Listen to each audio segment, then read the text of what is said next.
And welcome to Benchmonster TV. I'm Ashley Lynn Condray. And I am Ryan, the Benchmonster Kennelly. Thank you for joining us. As always, we appreciate it. Thank you for joining us this evening. We have a guest in the wings, Tod Becraft. We're going to bring him on. We're excited to have him. We got a lot of stuff to cover, so we can't pussyfoot around here. We got to get going. Ashley, you have some videos. Let's run right into this because I got a lot of stuff to cover here. Okay. Yeah, shoot. Okay, so let's talk about your first lift here. It's so nothing crazy or exciting. I just started my new wave of training. So I peaked for a meet and then had a couple weeks where I played around and maxed out and beat some PRs. And so now I go back to hypertrophy phase. And so and a little bit lighter stuff. Not all of it's hypertrophy. There's some doubles and triples and stuff, but all of it's quite a bit lighter. So nothing exciting, but yeah, I'm not sure which one. Let's just start. Let's hit off here. We got okay. So I think we're squatting. So this is 315 for triple. Triple. Okay. Yeah, they're kind of backwards. The other one I did first, but that's all right. And so like I said, nothing crazy. Just working on the movement. This is a triple because it's pretty fast. It's triple, yeah. Okay. Yeah, I mean, it's supposed to be pretty quick because it's gosh, what percentage? I think it was 75%. Okay, of your 1 rep max. Of my new 1 rep max. Okay. Yes. What's this other squat video? It seemed to be some repetition work here. This is just, yeah. Okay, just some repetition work here from Ashley. 260 for 9. 9? Yeah. I didn't count them when I put them on here. I just inserted the video, so. It's 9. I'm pretty... And I don't like doing more than 5. I'll be honest with you. Anything was this over 9 5 reps actually? Sucks. Yeah. Good for you. Thanks. I don't like doing them at all. I said anything over 5, especially over 8. I consider 8 a high rep set. Granted, I mean, I'm doing it. Hey, but volume is the key, and it pays off in your training and when you're going to a meet and trying to peak and whatnot. So I've seen that work over the last 10 weeks. So I'm impressed. Yeah. It works. It's not the fun part. It's way more fun to get to the triples and doubles and singles. Right. 90, 95, 100, 102. Nice shorts, but it'll be a little while. Yeah, I'm impressed. Okay. So that was mine. Nothing crazy. Thanks, Ashley. We'll see you later. Bye. Yeah, have a good day. Well, see you later. Let's see. Last week I asked if you guys would send me some videos, and I got quite a few. I'm going to start out with Randy Robinson here. He sent me some videos. He's a 57-year-old young man weighing 239 pounds. He's doing a 965 reverse band, and he's using the Kruger shirt, which I just got a brand new one today. And as you may have seen, I am sporting a Kruger hat and a Kruger t-shirt. So for this guy to get under this kind of weight is very impressive at his age and body weight. It's an awesome shirt. Good control.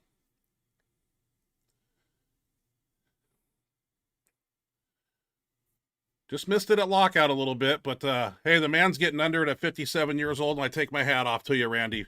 It's an impressive lift. I don't give a shit. So, as I scour the internet, what I do, Ashley's working on the computer over here. That's what she's doing right now. I don't know what you're doing, but just keep working. I'll do all the talking.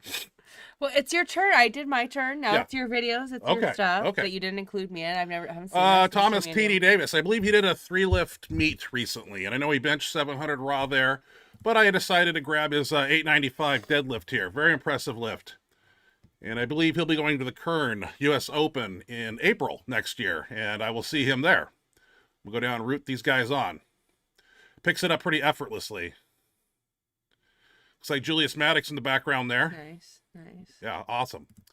Let's see. Oh, Bruce Mason sent me a video. And as I got into my emails this week, he said it was a 965 one board. And I looked at it and I go, well, who's this Bruce Mason guy? And so I took his video and I was going to use it this evening. But as I went to Facebook, I found out that Bruce Mason recently did a 3-lift meet and totaled 2,700. And so I have his 1110 squat 800 bench, and 790 dead. So we're going to go ahead and play those. It's kind of my lifter spotlight. And he's a young man, 30 years old, 31 years old, 300 body weight, and toying with some big frickin' weights here. And big things could come from this kid.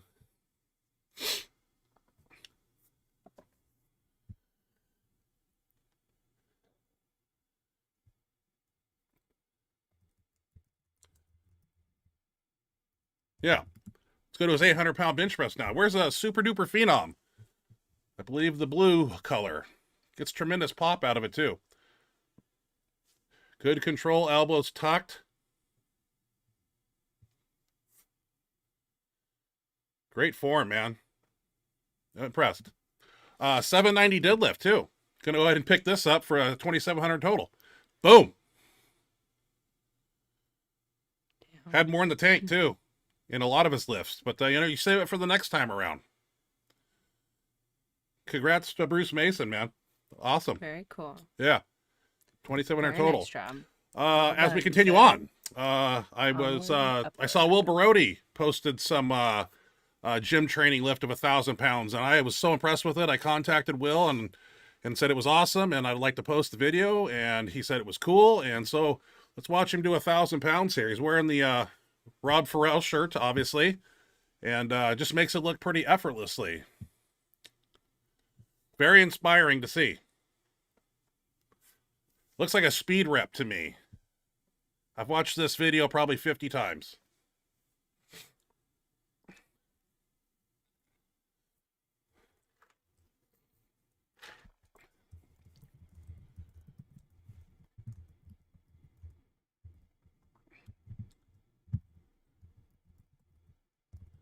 Building that shirt.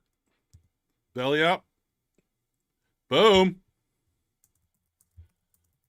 Looking good, Will. I'm impressed. I've watched this video a lot. Good fitting shirt, too. That takes me into, what do we got? I got a speed bench video here. And we'll go ahead and throw through that. And it's about 5 minutes long. And then I believe we can probably bring on Todd Becraft after that. Time? Yeah. I'm waiting. I'm kind of rushing through because we got to get to our guest. But Yes. let's do a little speed bench workout from the past week. Kurt at Icon Fitness. Let's get down.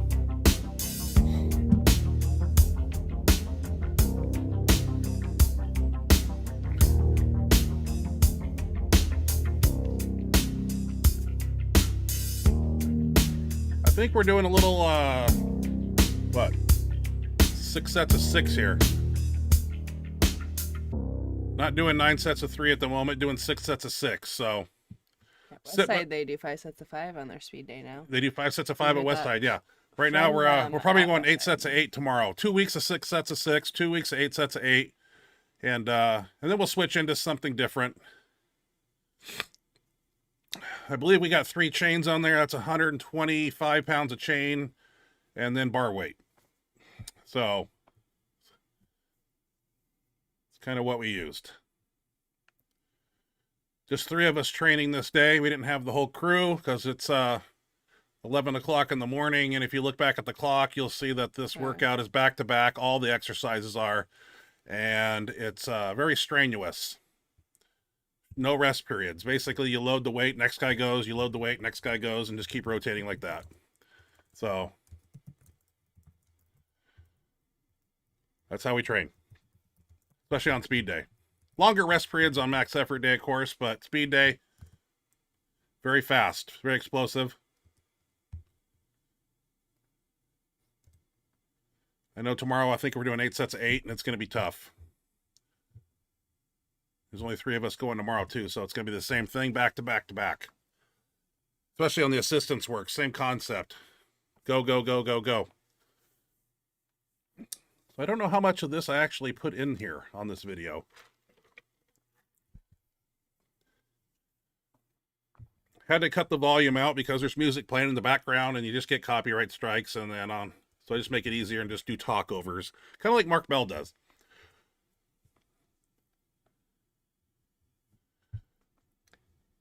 I'm huffing right there. I'm a little heavy right now, so I'm like, a little hard to breathe when I get over Okay. 315. But, You over 315? well, 314, 313, it hovers around there.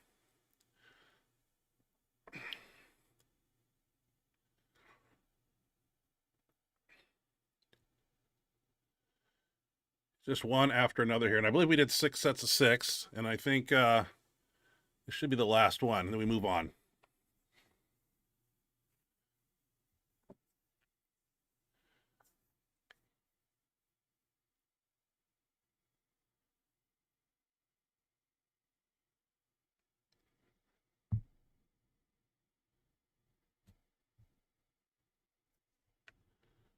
All right. Oh, hanging kettlebells on the incline. Fun.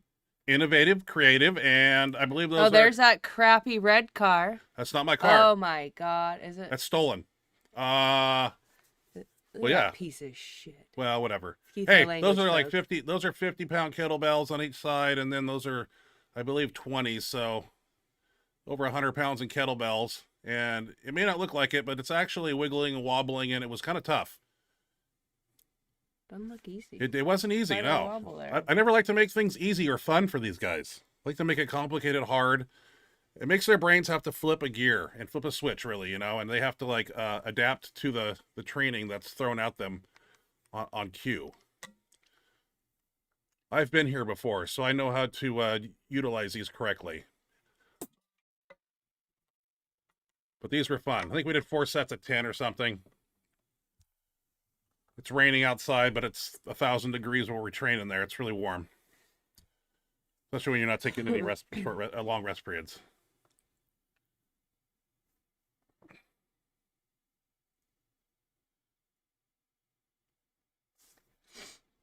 But this was fun.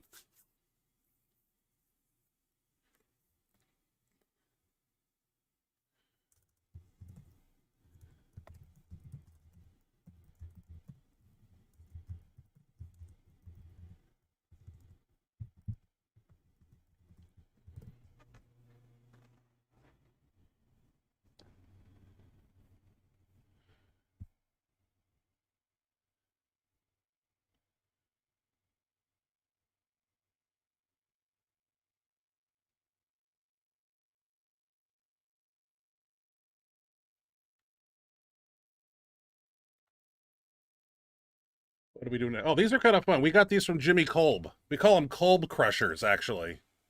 So we go into the bench press backwards, and basically it's a skull crusher, so to speak. Kind of a rolling dumbbell type of skull crusher. Fun to do.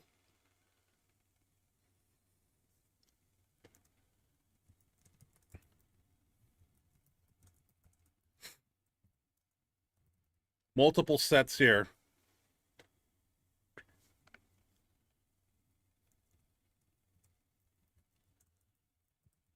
Hands on smooth or next to smooth.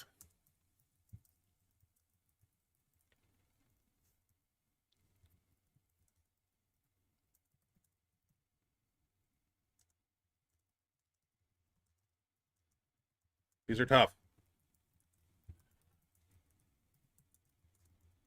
We used plate and a quarter on here, which is 185, but the game plan's try to get to 225 and do these. For us, anyway.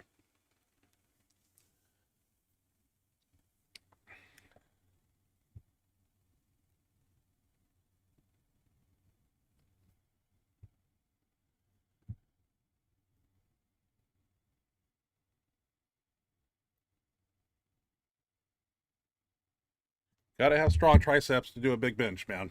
That's why we do this stuff. You guys are doing tricep extensions with like my 1 rep max goal. Yeah. That's doesn't. Well, and like I said, these are back to back too. Like there's no rest. It's like one after another. Yeah. And makes it even better. Makes it a little harder.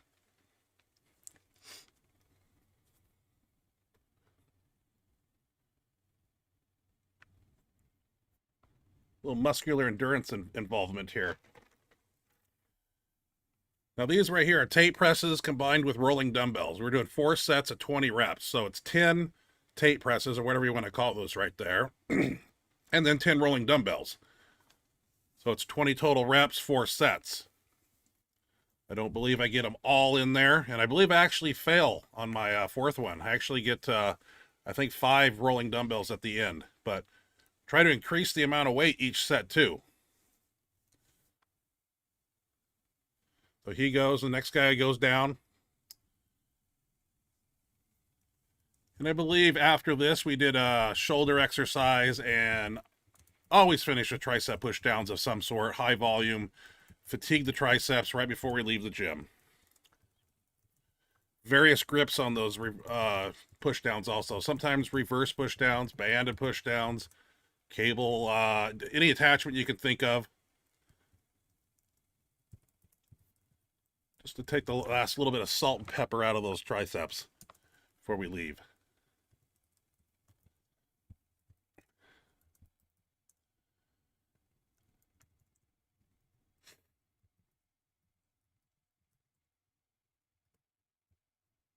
I believe this is where I fail. I was like, oh, I got 10. And then all of a sudden, I hit a wall. Or did I? Or is it the next set? I don't know. Looks like I get them all there. I believe it's 75s I end up crashing with. We'll see. Yeah, somewhere in here. Just trying to push it harder and harder each rep, each set.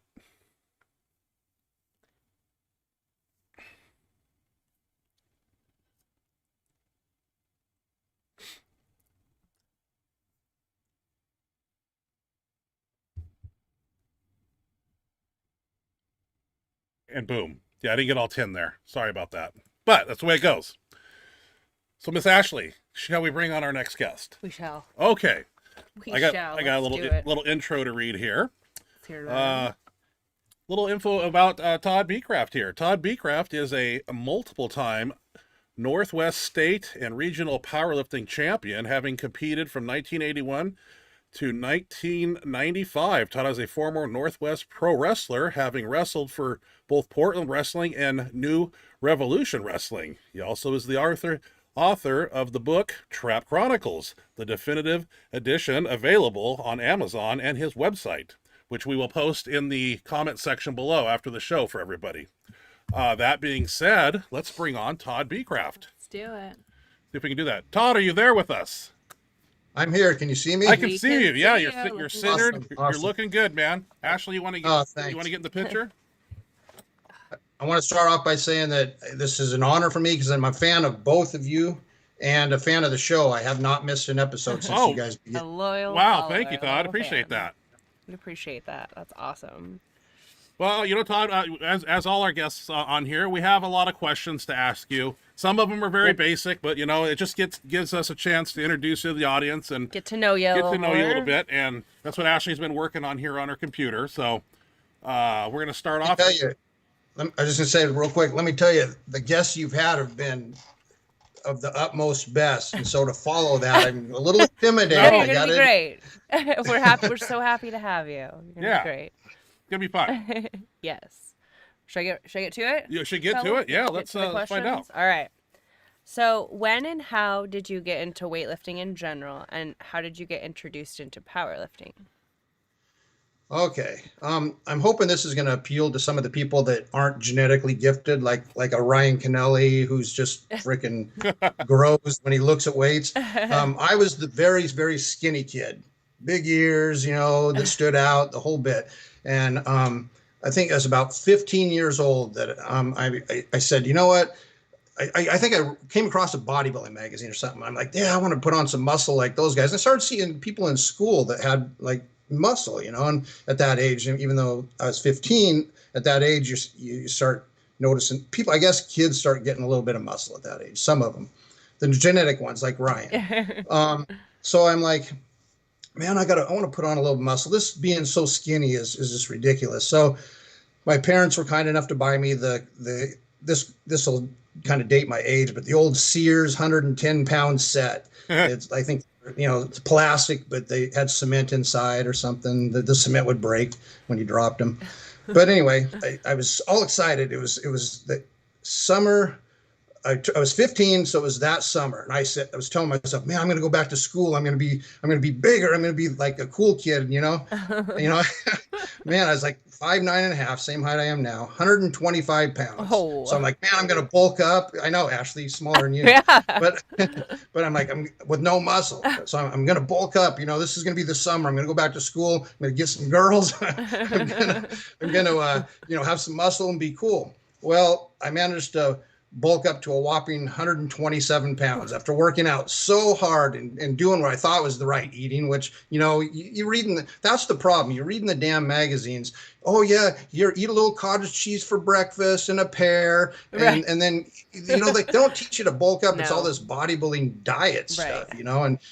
but that was what I thought you had to do to put on muscle. So I ended up putting on a whopping 2 pounds, and it's probably a good day when I weighed in, So I cried, and I mean, literally crying, was all upset, Aw. didn't want to go back to school, and deal with, being teased and all that again.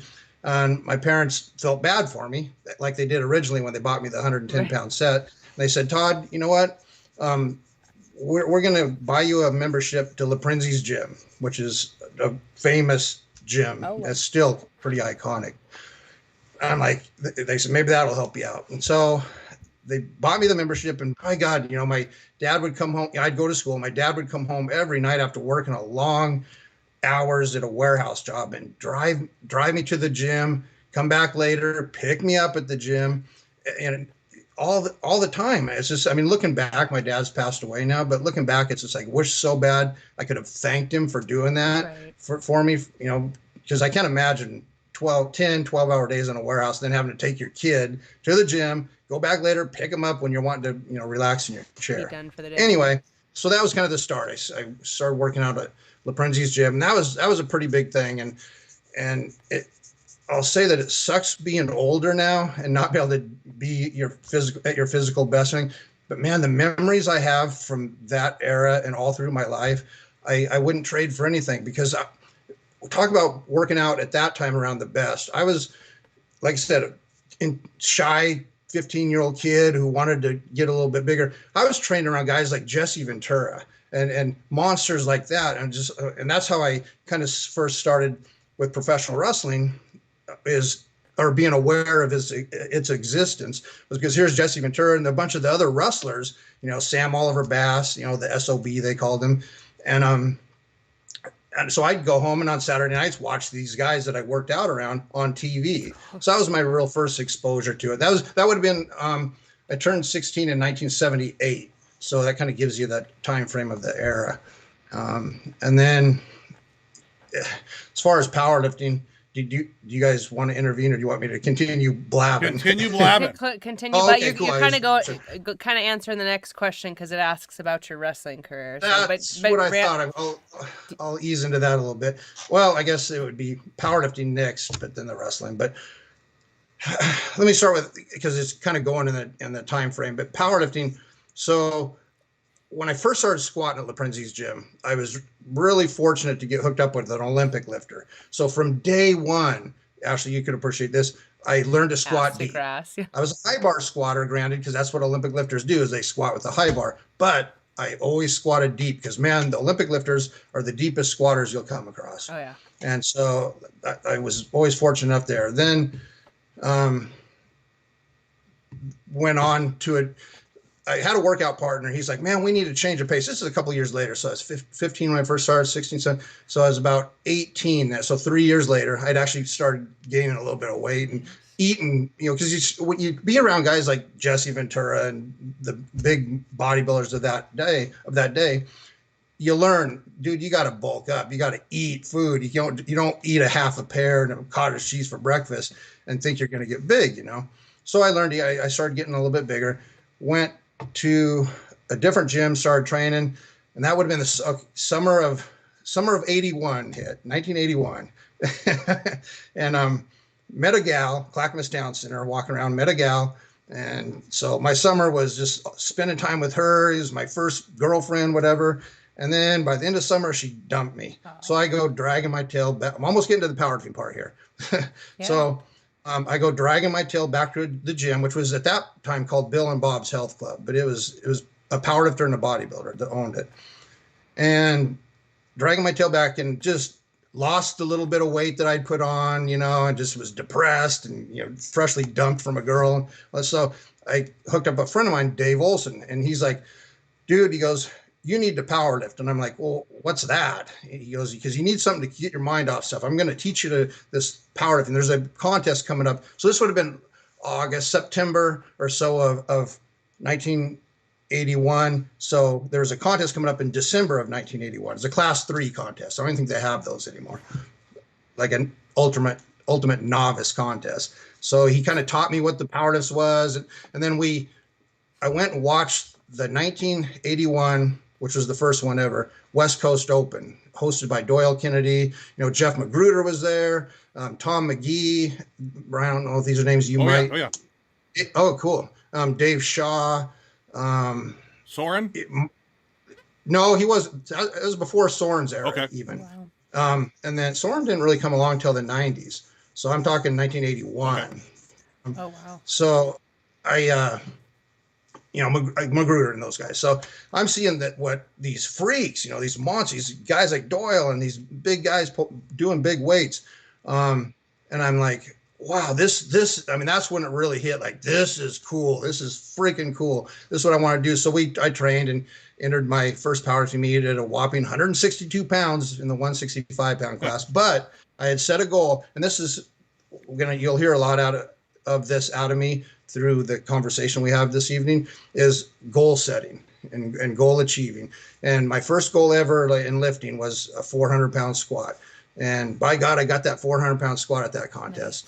I benched like 225 and deadlifted 405 somewhere around. But I remember I had to go for a big 440 deadlift to win the meet, and I didn't get it, and so I got second. But anyway, that was kind of what spawned the power. Then it was just like, I had all the bigger name lifters at that time telling me, you got to get bigger. You're too tall for that weight class. And so I went up to 175 pounds, started competing at 181. It kind of went from there. So Cool. I can continue on from there, but if you want to ask more questions, it might come back to that. Well, yeah, I mean, I was going to go into how you got into wrestling and just for you to tell us a little bit about your wrestling career, like if you got to meet any famous wrestlers or just kind of your experience. Okay, so I'll just go back for a time frame to kind of keep you as far as like the years of the era of what I did this. So 1981, my first powerlifting meet. 1982, so that would have been December of 81. So 1982 came, and I'd gone up to the 181 pound class. So jump forward to the wrestling, it would have been 1986 is when by then I'd seen the Road Warriors, and I was weighing about 230-ish at that time. And I'm like, man, that wrestling, that's pretty cool stuff. And plus I'd been exposed to it years before with Jesse Ventura and all those guys doing it, and watching Portland wrestling.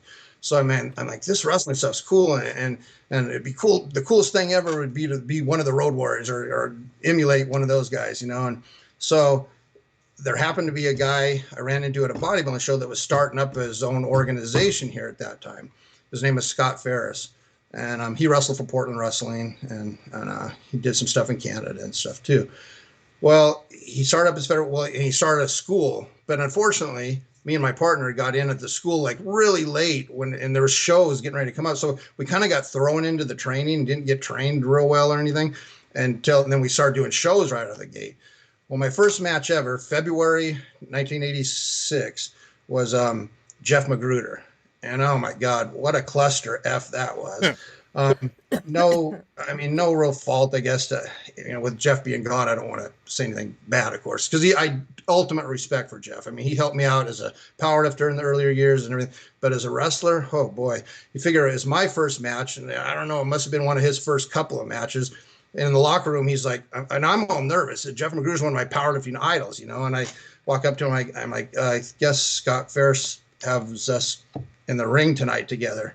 And he's like, yeah, don't worry about it. He goes, I'll walk you through the match, take care of you, the whole bit. So I'm like, okay, whew, that'll be good. And I'll just listen to what he says, Went in there. He's later, I guess, was known for this, but wouldn't take a bump, which means like wouldn't, if I clothesline him, let's say, he wouldn't fall on the mat. So that's taking a bump, is landing on the mat. Wouldn't take a bump and wouldn't sell for anything.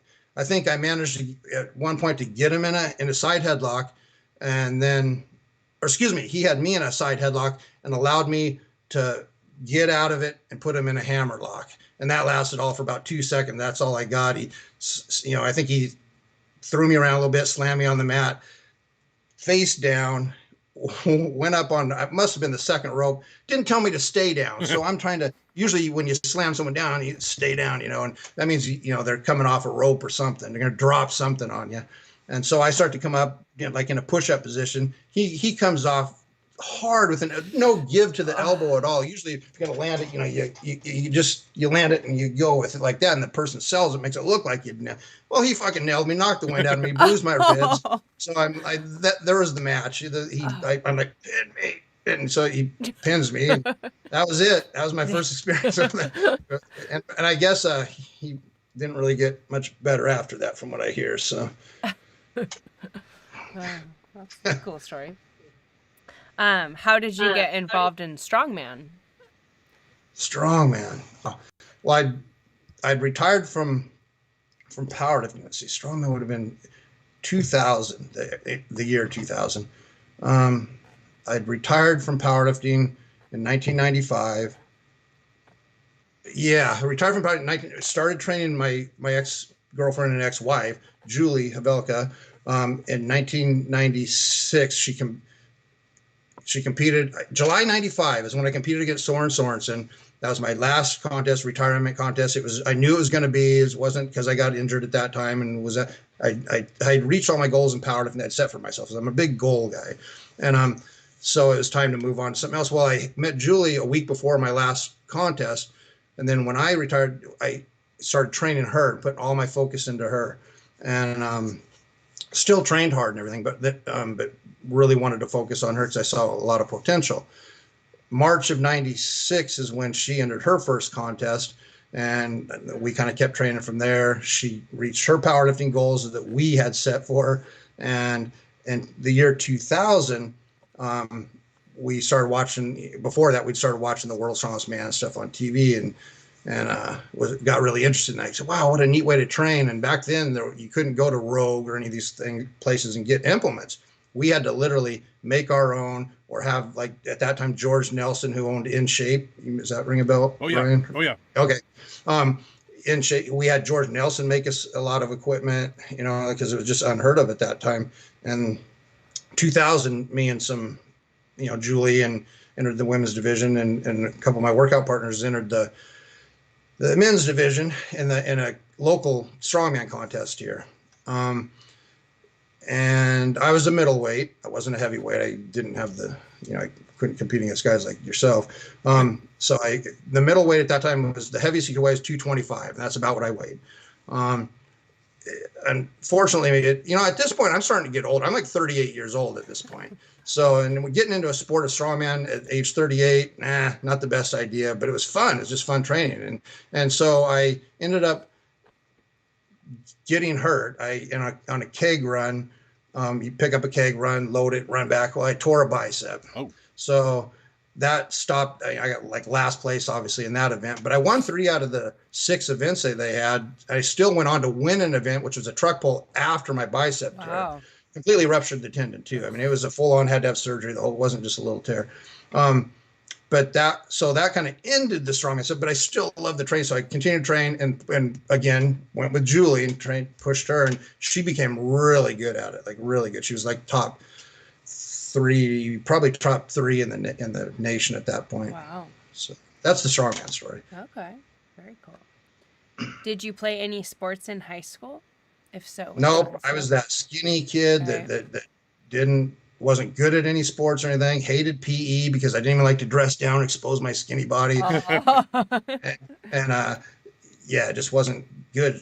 Hated to get picked for any sports or anything, even in PE. So no sports.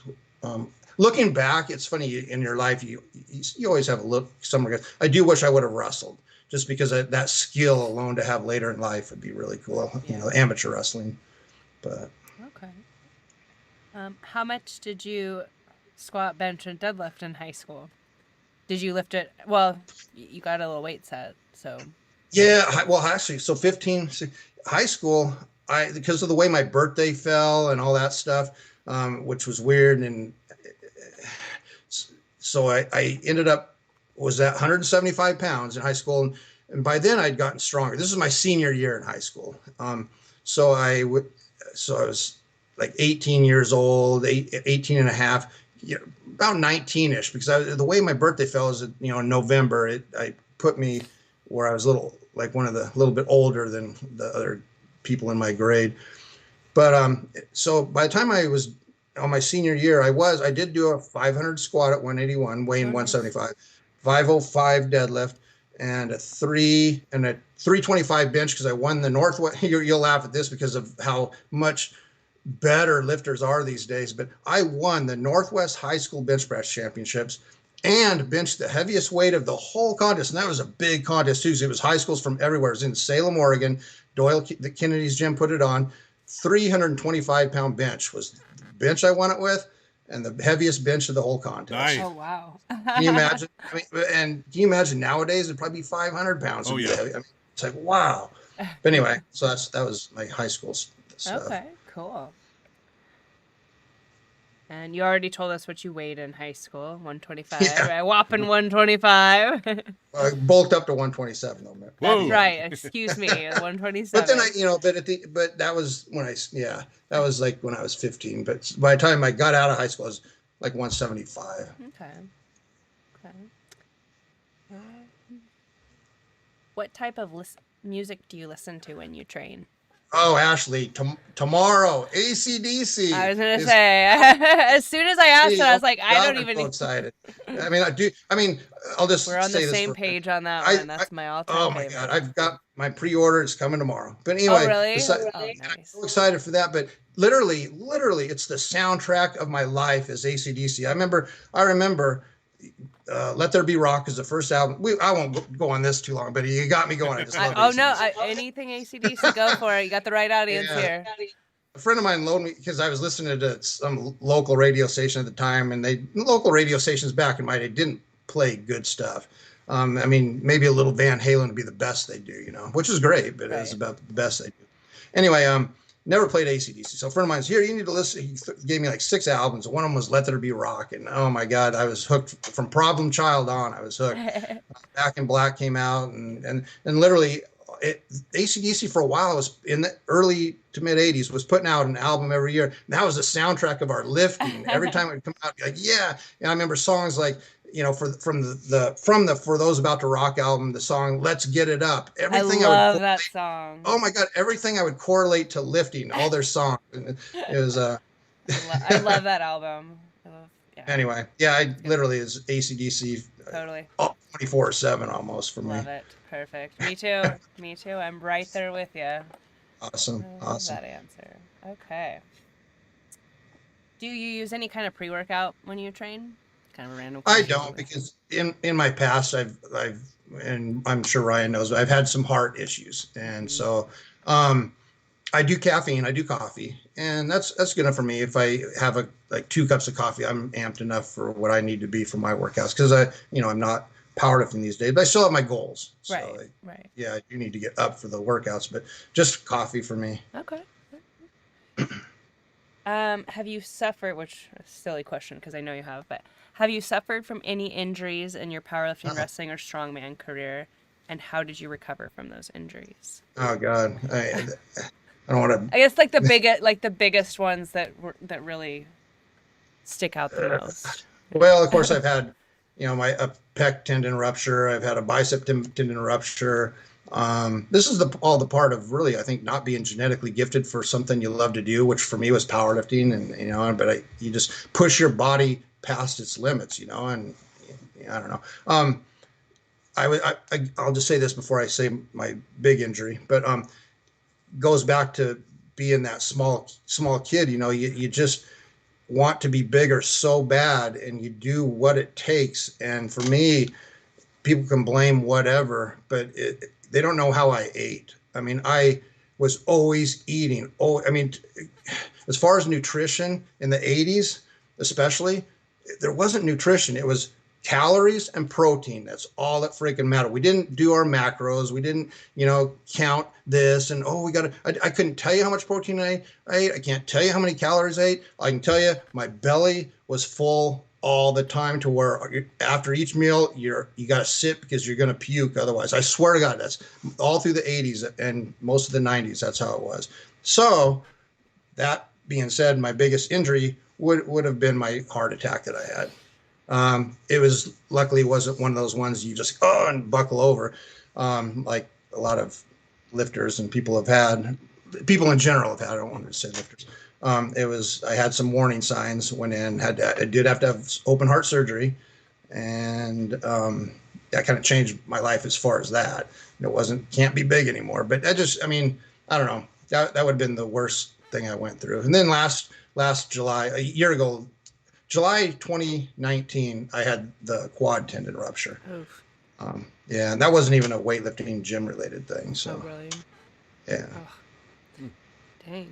What were you doing? Did you have a fall or step wrong, or? You could say it was a fall. It was it goes back to, here's a wrestling story. My heart surgery was in 2009. So a decade later, 2019, I had this actually a wonderful opportunity, because I had to give up all that stuff when I had the heart surgery, because I couldn't be big anymore, or as big.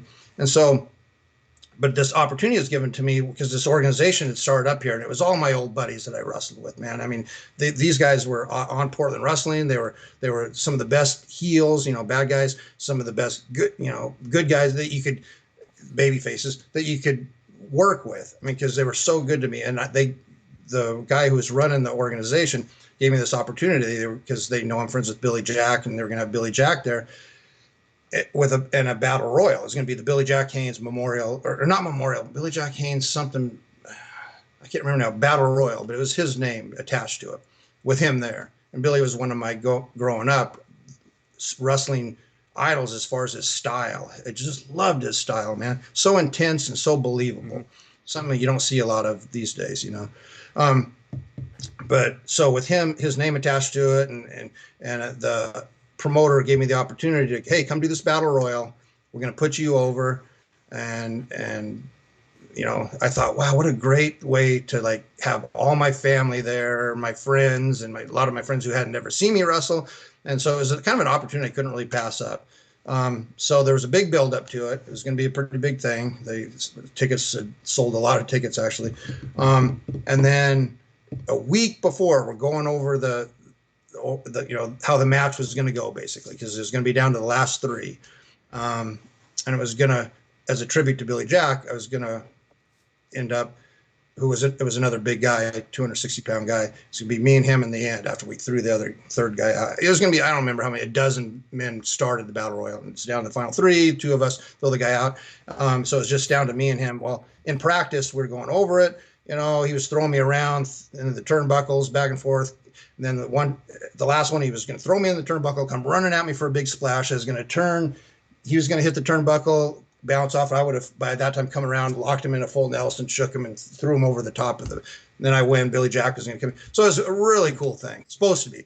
Week before, that's what we were doing. The week before, well, what happened was I locked him in, started shaking him around in the full Nelson.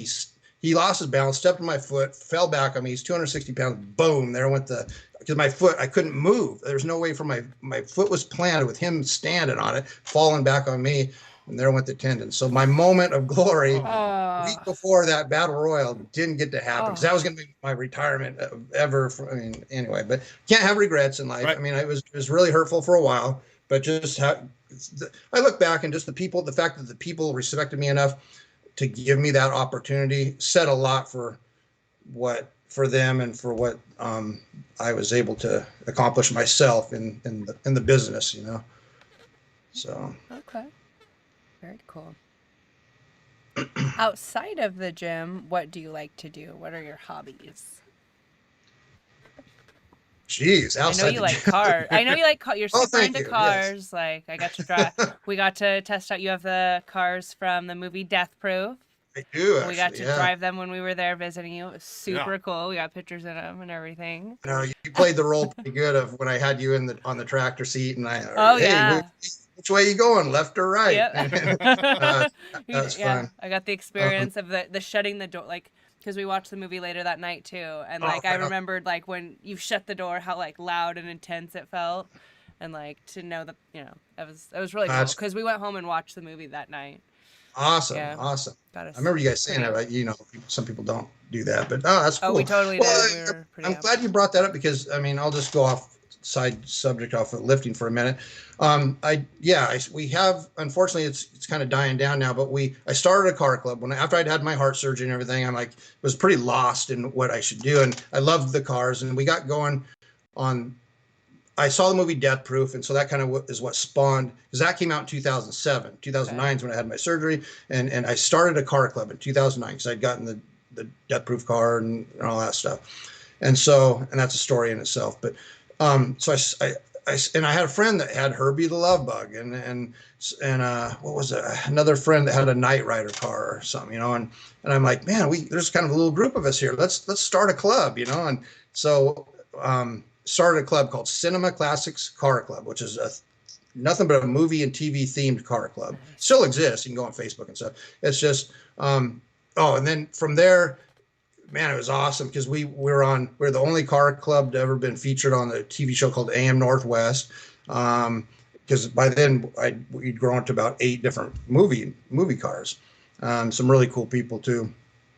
And I could sit here and name the cars. We had the Yanko Camaro from Too Fast, Too Furious. Like I said, Knight Rider car, Herbie the Love Bugs. We ended up with a Scooby Doo Mystery Machine.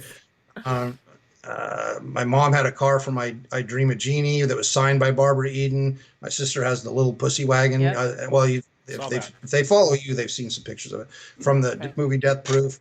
The list goes on. We had a Smokey and the Bandit Oh, nice. car for the second Smokey.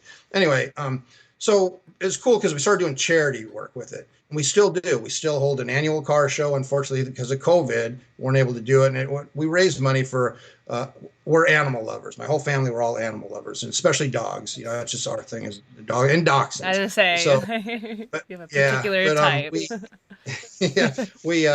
Anyway, we raised money for this dog.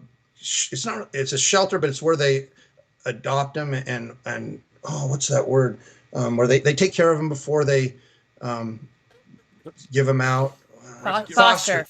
Yeah, yes. Anyway, so we work with them. We started with the Humane Society, but then we wanted to help a smaller organization that really needed more help so our annual car show that hopefully we'll be able to hold in 2021 that's what we do it for. Okay. So That's cool. so I guess that's kind of a little side hobby. Yeah, totally. I know you're super into those. Yeah. Cool. We were lucky enough to get to check them out and ride in them, so that was fun. It's awesome having you That guys, was- Ryan, do a photo shoot and you two with the little pussy wagon. That was fun. Yeah, that was really cool. Got the whole experience, and it made the movie even cooler when we watched it again. So Awesome. yeah. Let's see here. What is your favorite moment in your powerlifting career? I'm pretty sure I know the answer to this, but you can tell them. It's because of my email address. Oh, Well, no, I I don't mean, even know your email address. I mean, I could be Oh, wrong, okay. but I have a guess in my. I- Okay. Okay, but it's the most memorable thing to me. It's because Ryan, as you know, and Ashley, shoot, as you know too, you work so hard for each lift. I mean, you set a goal, and when you have more of a memory, I think sometimes when you get that lift, it's like wow, and then the memory that lift represents that number represents the work it took to get to that number. So if you have a lot of memories of the training cycles, and I say cycles because it isn't just always an 8 to 12 week cycle and you suddenly get that number. Right. Sometimes it's multiple ones and a couple of years totally. before you achieve your goal number. And so my 551 bench to me, I weighed 269. I was in the 275 pound class, obviously. Is ranked number 17 in the United States at that time. But at that time, this is kind of, it shows you where things were at that. This is 1994, February 94. So the year of 94. So it would have counted in the powerlifting top 100 list. It would have counted as 93, 94ish. Craig Tokarski had the number one bench that year with 650. So that kind of tells you, How far? where the bench, how far things have really come totally. too. Craig, yes, had done his 703, but he did that in 92. So he had a 703 the year before, but he got the 650 the year I did my 551, and then tried a bigger number, didn't get it. So he was stuck with the 650, which was the ranked number one. Anyway. That's crazy. So, but then, I don't know, it's again, but when I I did a 600 squat at 181, and man, I worked so hard for that. And I try it, I'd get so close to it and not get it, and know you had it and go into a meet, and something happens in the meet and you don't get it. So there's my 600 squat at 181. It was 3 days after my 21st birthday. I finally got it in the 1983 West Coast Open. Big memory there. The 551 bench, huge memory. And then probably my retirement contest was, because how many people get to go out on a good note? I mean, most people don't. They continue on because for whatever reason, and I don't ever want to diss anyone for their reasons, but it's, man, when you can go out on a high note and something you love to do, and know that you went out having done your best and reached all the goals you have set, that's such a neat feeling. So that retirement contest for me, it was pretty darn memorable. But my favorite number for some reason is that 551 bench. Yeah. Very cool. I think because genetically, I feel it was so much in the mind that I got that bench, because genetically, smaller wrists and stuff like that. There's no way that 15-year-old kid, 120, couldn't even barely bulk up to 127. And when I turned 16, I was the same height. And when I got my driver's license, I had gotten up to 130 pounds at 16. So that kid never should have been able to bench press 551 pounds. I think that's pretty amazing. But what's weird to think is how Ryan pretty much does that in each hand. Whatever. It's kind of a trip sometimes. Yeah, I know. Yeah, we can't compare ourselves to Ryan. And that's true. Yeah. I just told the story earlier tonight where his opener at one meet, like he got hurt on the next one, so he only got his opener, and it tied. We got the exact. I did a 3-lift meet, and my total tied his opening bench. I was like, wow, that seems a little all right. Yeah, it's weird when you put things into perspectives like that. But like you said, and it was a perfect thing to say too, is you can't compare yourself to other, because everybody's so different. And my 551 bench to me means as much to me as Ryan's 1075. Exactly. I'm sure it's just because of what it took to get to that, and wow, yeah, totally, very cool. Now, what is your least favorite or worst moment in your powerlifting career? Oh God, I did have one bad meet. Okay, November 83 is when I had a phenomenal meet. It was my last meet at 181 because I finally got that 600 squat. Well, I was scheduled to I wasn't even going to do the 1983 West Coast Open. I was just going to help my buddies who had helped me train for the Portland Powerlifting Championships in October of 83, a month before that. And I went in there, and my God, I'm ready. I'm physically in it. Should be getting this 600 squat at this contest. Well, I go and got my opener squat, got my second attempt squat, and I'm battling it out with this pretty well-known guy at the time, this local lifter, and went for my third set, going for that 600, man. And I get out there, and the head judge, who I know, and unfortunately he's no longer with us now, but great guy, but not great as a judge that day. He's there with his hand raised. I'm stepping out, and then I'm assuming they still tell you to say squat. I mean, a lot of federations still do that, right? Where they're okay, squat, and then that's when you squat. Well, I'm ready to squat. I look up, my eyes make contact with his, but then I continue up, and I'm waiting and waiting. And when apparently I'm supposed to continue making eye contact with the guy. So I'd lost all my concentration, looked at him, and then he says squat. Then I go down, completely miss the lift because my mind is just gone. And my bad for having a weak mental state at that point, but still, it threw me off. Well, then I go on to the bench press, and I'm bummed out from the squat, but I regroup and sign the bench press. Well, I don't know back then, we had Texas power bars, but whether they used I don't know what was used in that contest, but I don't know if the bar was bench or what, but when I went to bench press on my like second attempt or whatever, drove it up, whipped out of my hands, bounced off my chest, Oh. knocked Oh. the wind out of me. It was 360 or 365, 360, between 360 and 365. Bounce off my chest. You may remember I'm a 181 pounder. Bounce off my chest, knocked the wind out of me. So that was it for that. But I still went on to deadlift and just did okay on the deadlift. And so that would have been my worst meet yet ever. Anyway, and then I took a week or two off of lifting, came back and started getting stronger, and ended up, that's when I entered a month later, the West Coast Open 1983, and got that 600 squat and nailed a 370 bench and pulled a 570 deadlift. And so I was like, what the, wow. Okay. But that October meet would have been my worst. Okay. Yeah. What is your favorite moment in your wrestling and strongman career? Wrestling. Strongman is more, well, my best memory, or could you rephrase or tell me that question again? Sorry, I made it pretty confusing. No, it was me. I was thinking of, because I kind of combined two questions really. That's okay. But what is your favorite moment in your wrestling and your strongman career? Favorite moment. Okay. My favorite moment in strongman, honest to God, is my ex-wife, Julie, the success she had.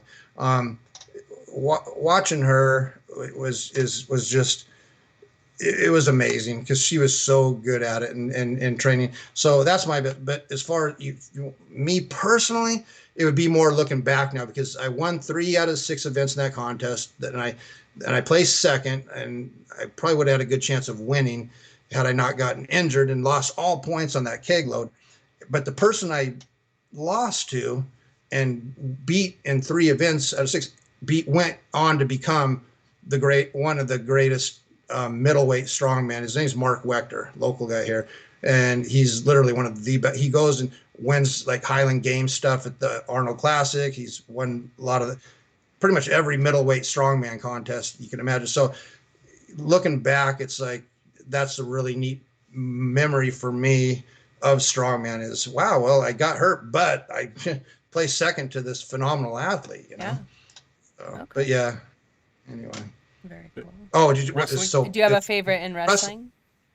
Anything that stands out? I mean, probably on TV in a cage, winning the Portland Wrestling Tag Team title belts, because of the legacy those belts held. I mean, Billy Jack and Stan Stasiak together held those belts. We all have our people we really look up to in certain things, and Scott Doran, this guy named Scott Doran, who taught me how to do shrugs and stuff. Him and Tom Zink held those, and on and on. I mean, the list goes on of all the names that have held those belts, and so to have my name with another guy's on that list is pretty amazing. And the fact we went on TV, and it was in a cage match, so every tag team that was with Portland Wrestling at that time started off in the cage, all battling out, and at the end, me and my partner won it. So that was a pretty awesome moment to be able to hold those belts, cool. you know. Yeah. Very cool. Especially when it's done on TV, it kind of adds. I know, right? a little bonus. Yeah. Let's see. What is your least favorite moment in your wrestling and strongman or strongman career? Well, strongman you already know, because I talked about it. But it was really only a one contest deal for me. It was more about me training people and training with my partners. But wrestling, I'll tell you exactly what it was. Well, it would have been the thing I already talked about. That would be that's the most disappointing. The Battle Royale one. Yeah, because coming back after heart surgery, a decade later, being older like I am now, that would have been cool. So that's the most disappointing. Second would have been after we won the belts. I was in a match and tore my groin, so we had to give up the belts pretty quick after we captured them. Dang it! Yeah, within like the next month or two, I don't remember, but yeah, because of an injury. But you know, at this point, my unfortunate part is, and a lot of the people that are hopefully still watching, are when you're a guy not built to do all this stuff, and you do this stuff because you love it so much, but you're not genetically gifted for it.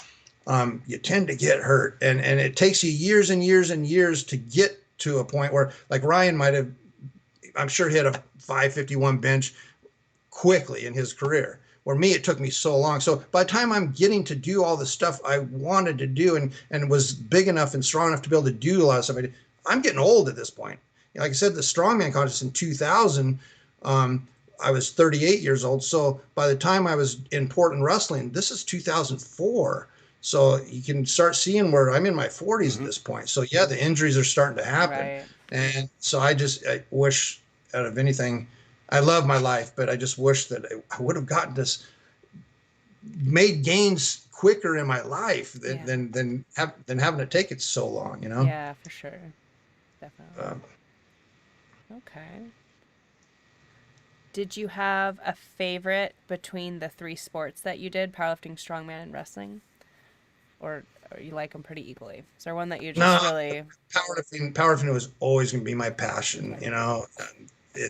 It's what I truly love. Did it for 14 years competitively, put everything into it that I had. I mean, just because I didn't achieve lifts like, let's say, Orion and stuff like that, doesn't mean I didn't put my 100% into that whole time that 14 years competitively that I did it. So powerlifting, absolutely my big love for sure. Gotcha. When you first started out, what lifters did you look up to? I know you kind of already mentioned some, but Scott Doring, this guy Scott Doring, and I'll just touch on him a little bit because it's a name that not too many people are going to know, but this dude was strong. He was 5'10", 280 pounds, which, I'm talking late 70s and early to mid 80s. There's a picture of him, or maybe even two in my book.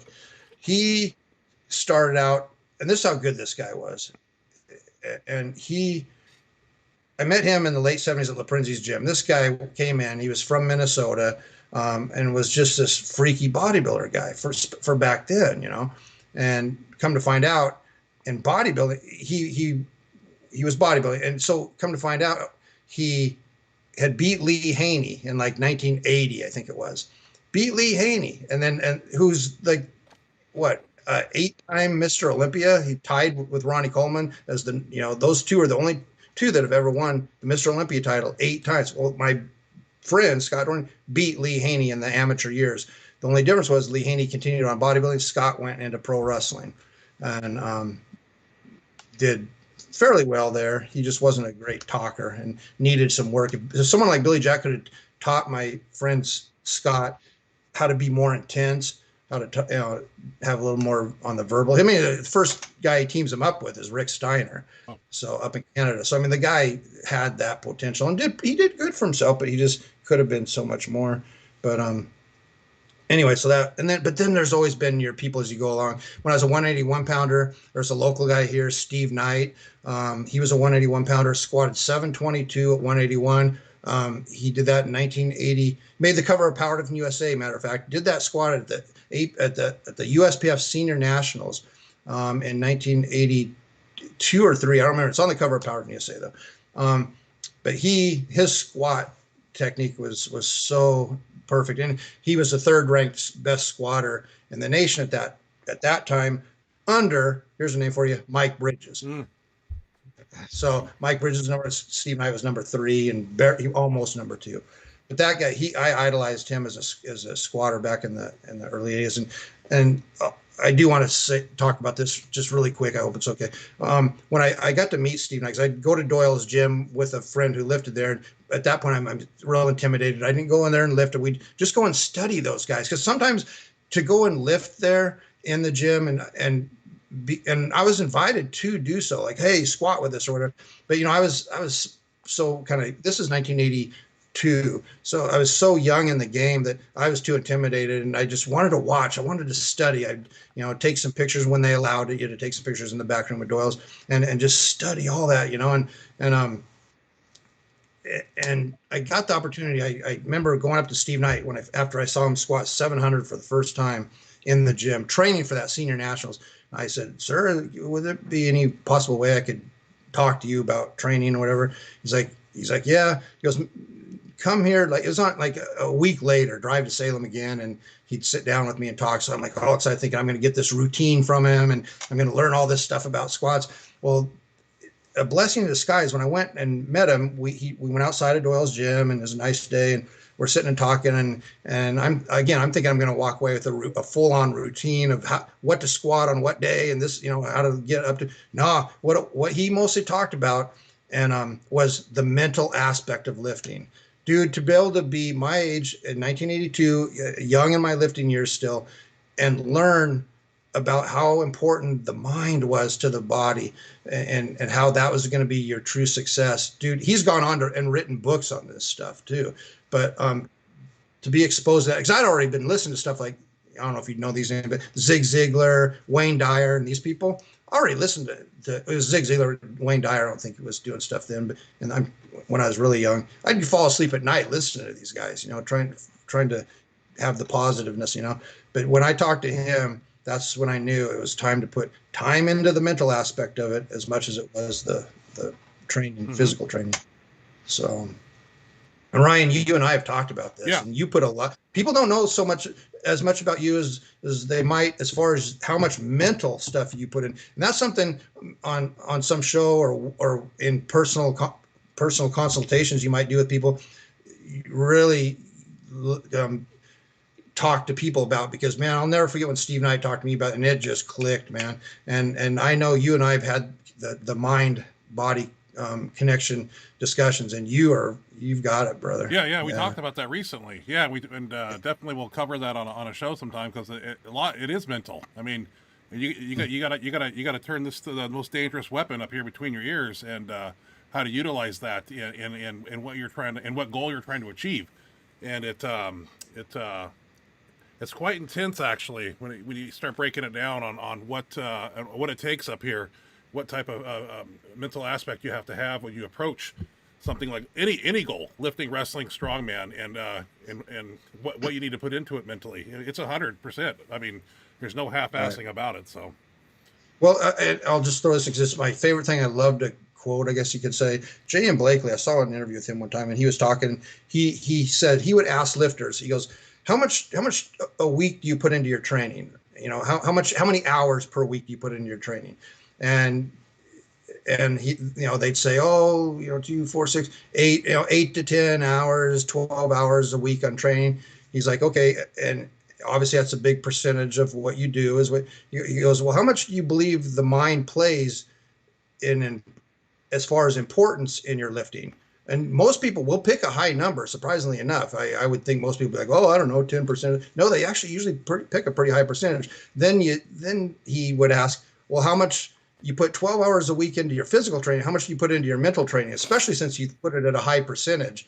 And I right before I go to do my lift, I get pretty fired up and think about something that makes me mad, and that's kind of all they're really doing as far as mental. They're not thinking about like you and I have talked, Ryan. Again, that's another show, but they're not putting that.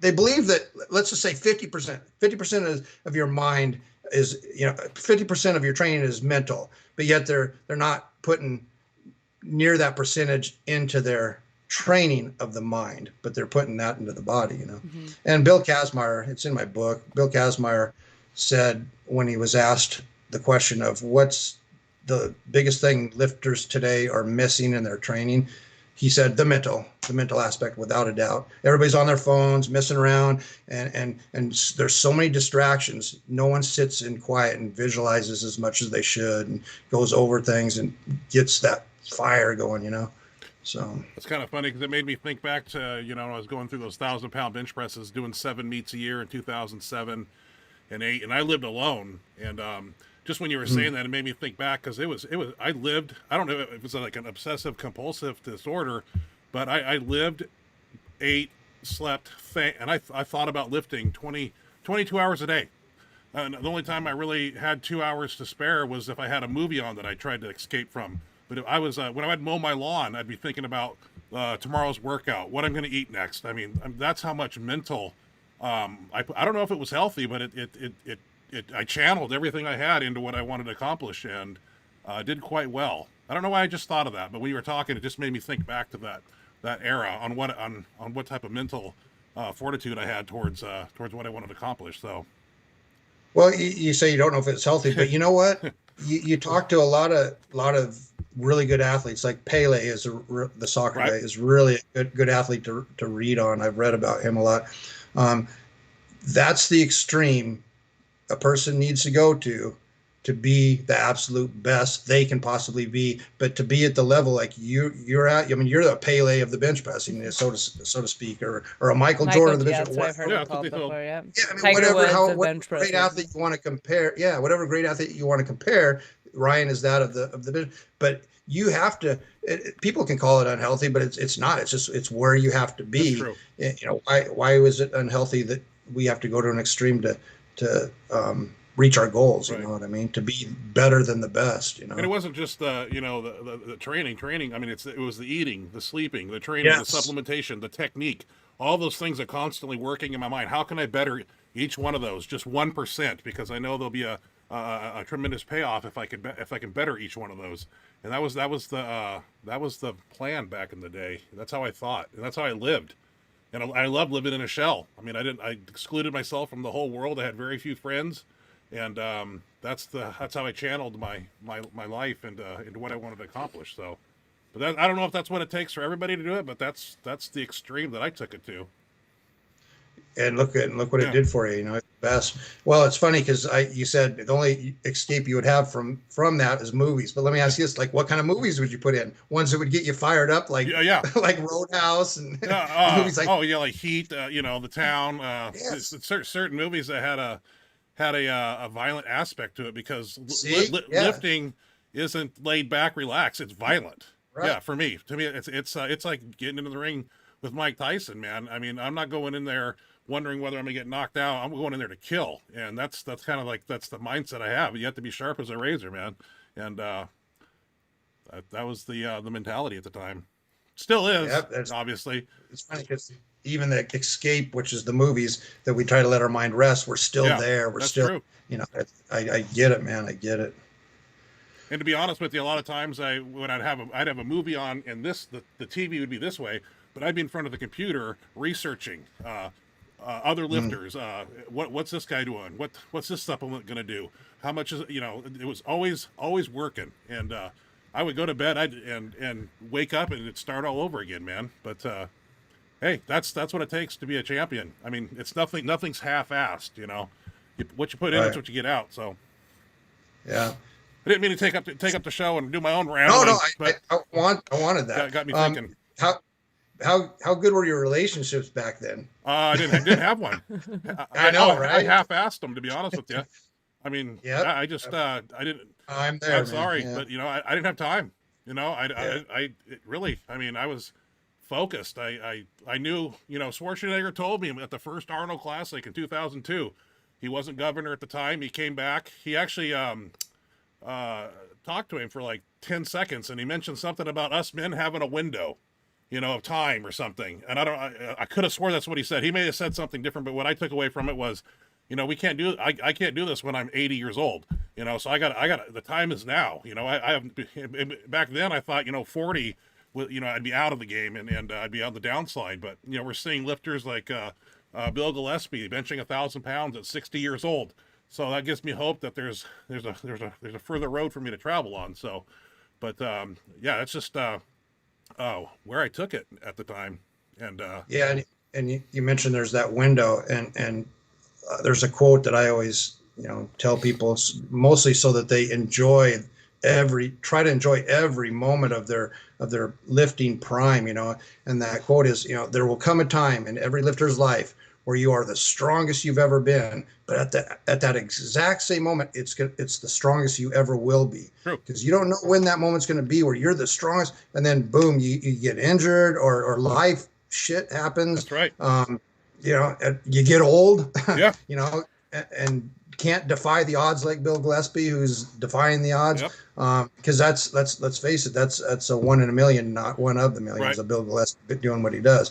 So Yeah, so enjoy every moment and that's why you don't want to waste a bunch of time in your, like Ryan, God, credit to you, man. And I'm glad you preach it to these lifters, is how you quit drinking and stuff, because you knew you had to do what you needed to do to reach your goals, and you didn't want to waste a bunch of years getting drunk at a bar all the time, Nope. or wherever, and wasting your years you needed to have to be healthy and your best to do the lifts you Yeah, did and build and where you're I at didn't now. realize the whole alcohol thing until I actually dropped it, and then 2 months have passed, and it was February 28th, 1998, in Salem, Oregon.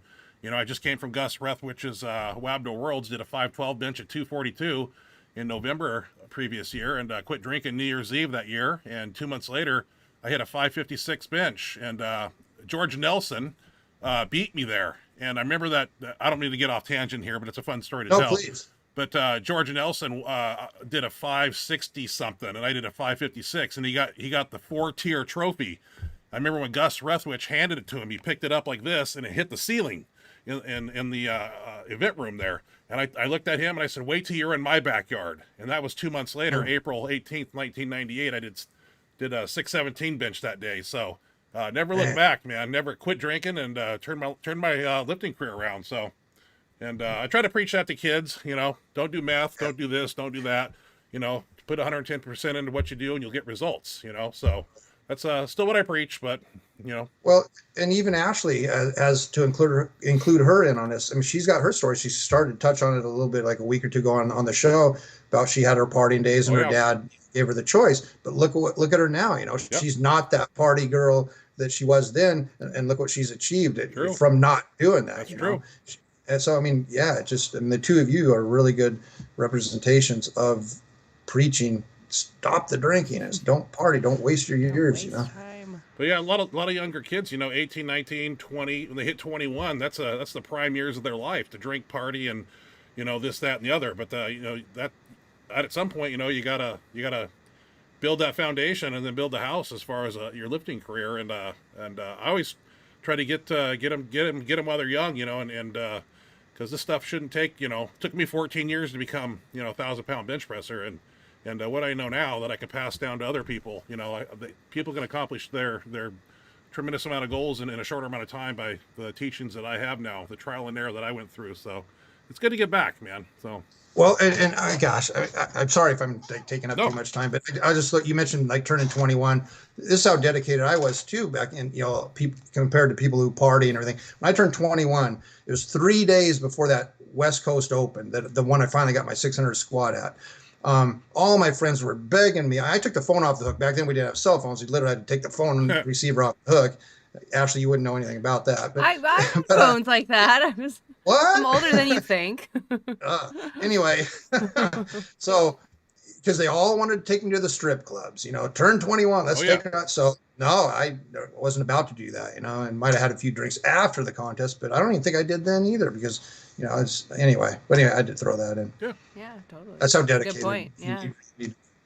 Great point to bring up. All right. Let's see.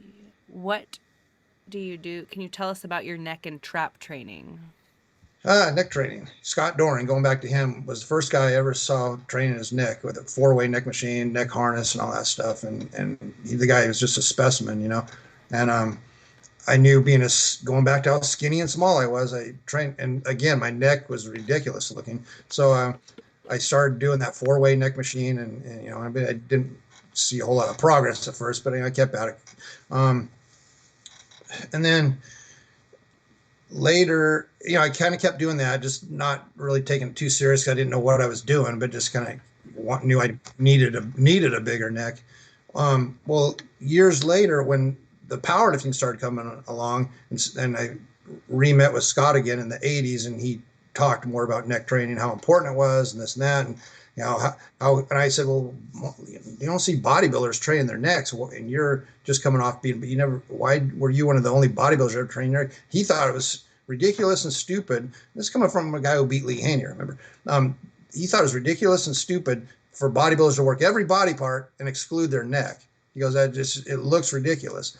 But I started really training my neck serious because when I started powerlifting and really focusing on the bench press, And Ryan, you and I have talked a little bit about this. It's just, I know now there's some federations where you can lift your head as the bar comes down, even though you're not one of them that does that, Ryan. But and then drive it up. Back in my day, no matter what federation you lifted, your head had to be on the bench. And so we go. I always correlated it as, well, like Ryan, you always talk about on the show and stuff, is the body's a chain, and the neck is part of that chain, in my opinion. When you had to keep your head on the bench, it was, and it generates a good amount of force, more than you'd think. The back of your neck can become pretty strong, and so it generates a lot of the force for the initial drive out of the bottom. And we didn't have the stuff you guys have today, like the chains and the boards and stuff. It was pretty much the big thing I did, which come down and practice extended pause benches. I'd start a cycle of 6 weeks, or so into my contest training. It would be, we'd do 5 reps, for like five reps of extended pauses. And the guy would count to 5, your handoff guy, and we'd stagger the count, because that way we're practicing, never trying to predict when the judge would say press. So, and if you ended up pressing it before he said 1 or 2 or whatever the number was, you rack it at the end of your set, hand it back off to you, and then do another one. That's how we did it. And then we did that for 3 weeks. And then the next 3 weeks we do 3 reps. So the weight would get heavier. 3 reps, 3-second pauses, where he'd go 1, 2, 3, or he might go 1, 2, 3. And then whenever you heard that 3, boom, that you just drove as hard as you could, without lifting your ass or anything. Your whole body was just tense, ready to go, And then the neck, going back to that, would be on the bench, and you'd feel it, man. You'd feel the push from you. So I knew that there was some power being generated from that, the neck muscle that, it's really not very big in the grand scheme of things, total perspective of your body.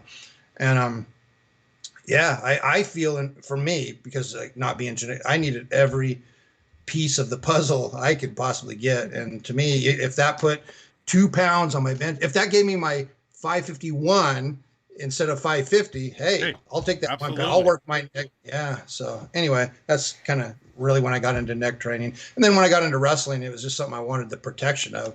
And, because of concussions and stuff like that, via whiplash concussions, button heads. So your size of your neck isn't going to protect you from a head-to-head collision, but it is going to protect you definitely from a whiplash type concussion. That's another thing about, professional wrestling physiques, the Road Warriors, Billy Jack, tremendous traps, Road Warrior Hawk. I mean, traps. I mean, how many times did we see him come out? I mean, they were such a great offset, those Road Warriors. I always prided myself like Animal, he was thick, and he had the arms, and Hawk was always a little leaned out a little bit, but always had the traps to the ears, is how we referred to those. And how those guys trained, and how they maintained those physiques. It was just impressive. And I know in 86, 87, 88, I was a 6th grader, and I was a big wrestling fan. So I was always wanted a physique like that, always wanted those 24-inch pythons like Hulk Hogan, even though they probably were never 24 inches, according to Billy Jack, right? Right. Yeah. Hawk. I didn't even know what traps were until I saw Hawk on him. I'm like, what is that? That is fucking cool looking. And I happened to be. Then right after that, started training with Scott Doring, who's from Minnesota, trained with all those guys at a gym called The Gym. And so I got to learn all about this. And Scott taught those guys how to shrug, and the way he does it, and taught me. So yeah, the traps is just what I became obsessed with, because I thought it was such a cool looking body part, Yeah, you look at physiques on some bodybuilders and some people, they're well-developed delts, chest, but they really lack a neck and trapezius. Yes. We've seen those before, and it's just an underdeveloped area of muscular imbalance, I guess, if that's what you call it. In a bodybuilding, you got to have the total package. You got to have everything. So, but it's in the bench press weightlifting realm. You know, rear delts are sometimes underdeveloped. A lot of bench press guys that come to me, they're heavily front delt developed, and they don't train their rear delts at all. And when you talk about neck training too, you know, in these bench shirts and things that we wear, when we're arched up and we're bringing that weight down, those compression shirts are trying to drive our upper body back into the bench and collapse that base. And one of the verbal cues we have is head back, chest up. So when we're bringing that bar down, we're driving our head back, our neck into that bench as we're bringing that bar down. And that takes a little bit of that type of neck strength there to maintain that. And that's why the neck harness and trap training, I mean, they go hand in hand. And I just think they're a couple of muscular areas in the body that are overlooked sometimes by people. Definitely neglected by most people. And I guess I should let Ashley ask the questions so we can get through them. But yeah, I was going to go off on a neck. Well, as far as the neck thing, I mean, just in general, people should be working their necks anyway. If you're in the gym, and you know, and females especially are scared to work their necks, this and that. But you know, when I say work your necks, I'm not talking about to try to get them to be the size of Ryan's neck, or you know, even mine measures 21. You know, and you don't have to train to get for your neck to be big, but adding a little bit of strength to your neck, laying on a bench and just using your own hand, stuff like that. You know, and because to kind of put it in perspective a little bit,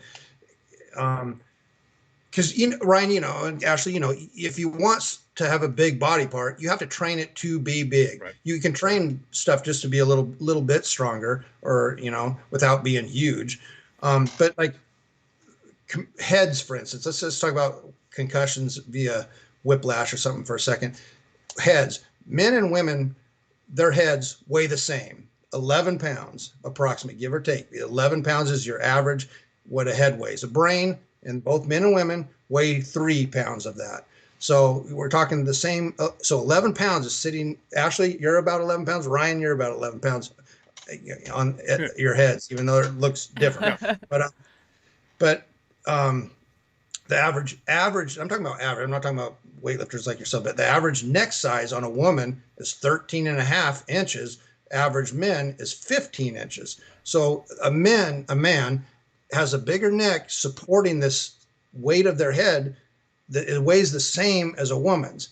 That's why when I ask people what sport has high concussion rate, well, football. Well, yeah, of course, because of different reasons, which we won't take too long to go into. But actually, women's soccer is one of the highest concussion sports there is, because of what I just described, you know, and their headbutting balls and everything else. But I mean, their necks are getting thrashed around on this 11-pound head trying to hold it up. They don't train their necks to be stronger. So take a person that doesn't do sports and they're in a car wreck, the chance of a woman getting concussion via whiplash is really high. You hear that a lot. It's the second most thing chiropractors see people for, is their necks hurting and stuff, and their back being number one.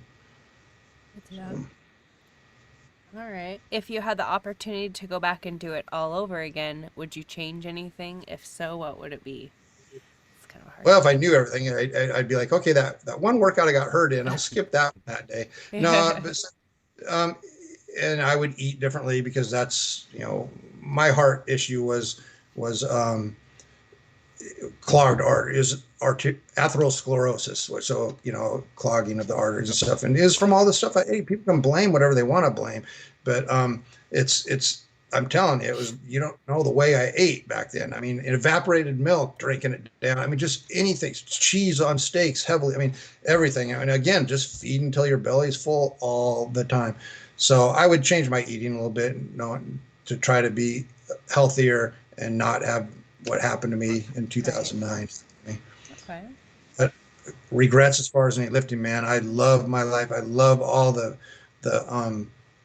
and I hope that, like, when you guys retire years down the road, and anyone that might be watching or listening retires, I hope you can look back and because you put so much into your lifting, you know, and I hope you're able to look back on it as favorably as I'm able to look back on mine, having reached all the goals, you know. And so I wouldn't really change it, because that's my life. That's my memories.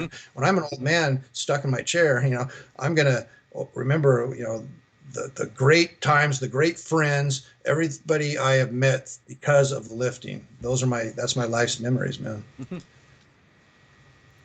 All right. You wrote the book Trap Chronicles, which was amazing. We both really enjoyed it. Do you have any plans to write another book of any kind anytime in the near future? Yep, I'm writing one now, but it got sidetracked because of this contraption I made and getting ready to market. But yeah, I'm in the middle of one, writing one now.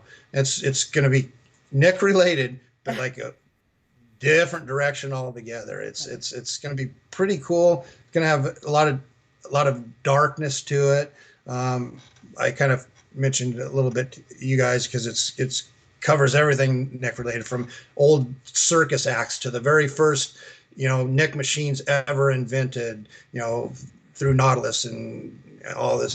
Just it's going to have a chronology of neck related things. I mean, there's guys in circuses that used to dive off of stands up and have like a bungee cord around their neck and land. Yeah, it's crazy. Well, one guy finally died, and it took the. I mean, this is back in the early 1900s, and it took the paramedics at that time like an hour to get him cut down. He was obviously hanging there dead in front of the audience for and like now. I mean, just all yes. I mean, a little bit of dark stuff, and then it's going to go into. It's going to have like neck routines of like people like Mark Kerr, who's in my opinion, one of the best necks ever, a UFC fighter. He personally told me his routine and all this stuff. So that's going in the book. So it's going to have cool stuff like that, but it's also going to have that dark tone to it. And yeah. Nice. Okay. Can't wait. Can't wait. Yeah. Any idea when that might be coming, or a little delayed because you got a side project? Yeah, because I got sidetracked on this thing, but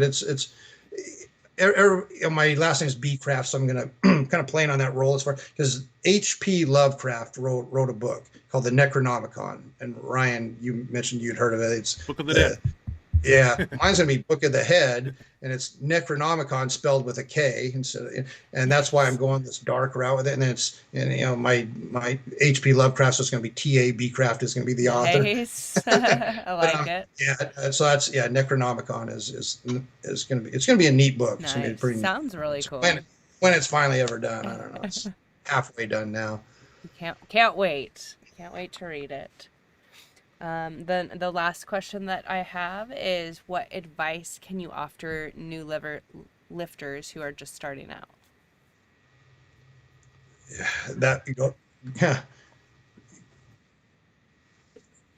goes kind of back to Goal setting.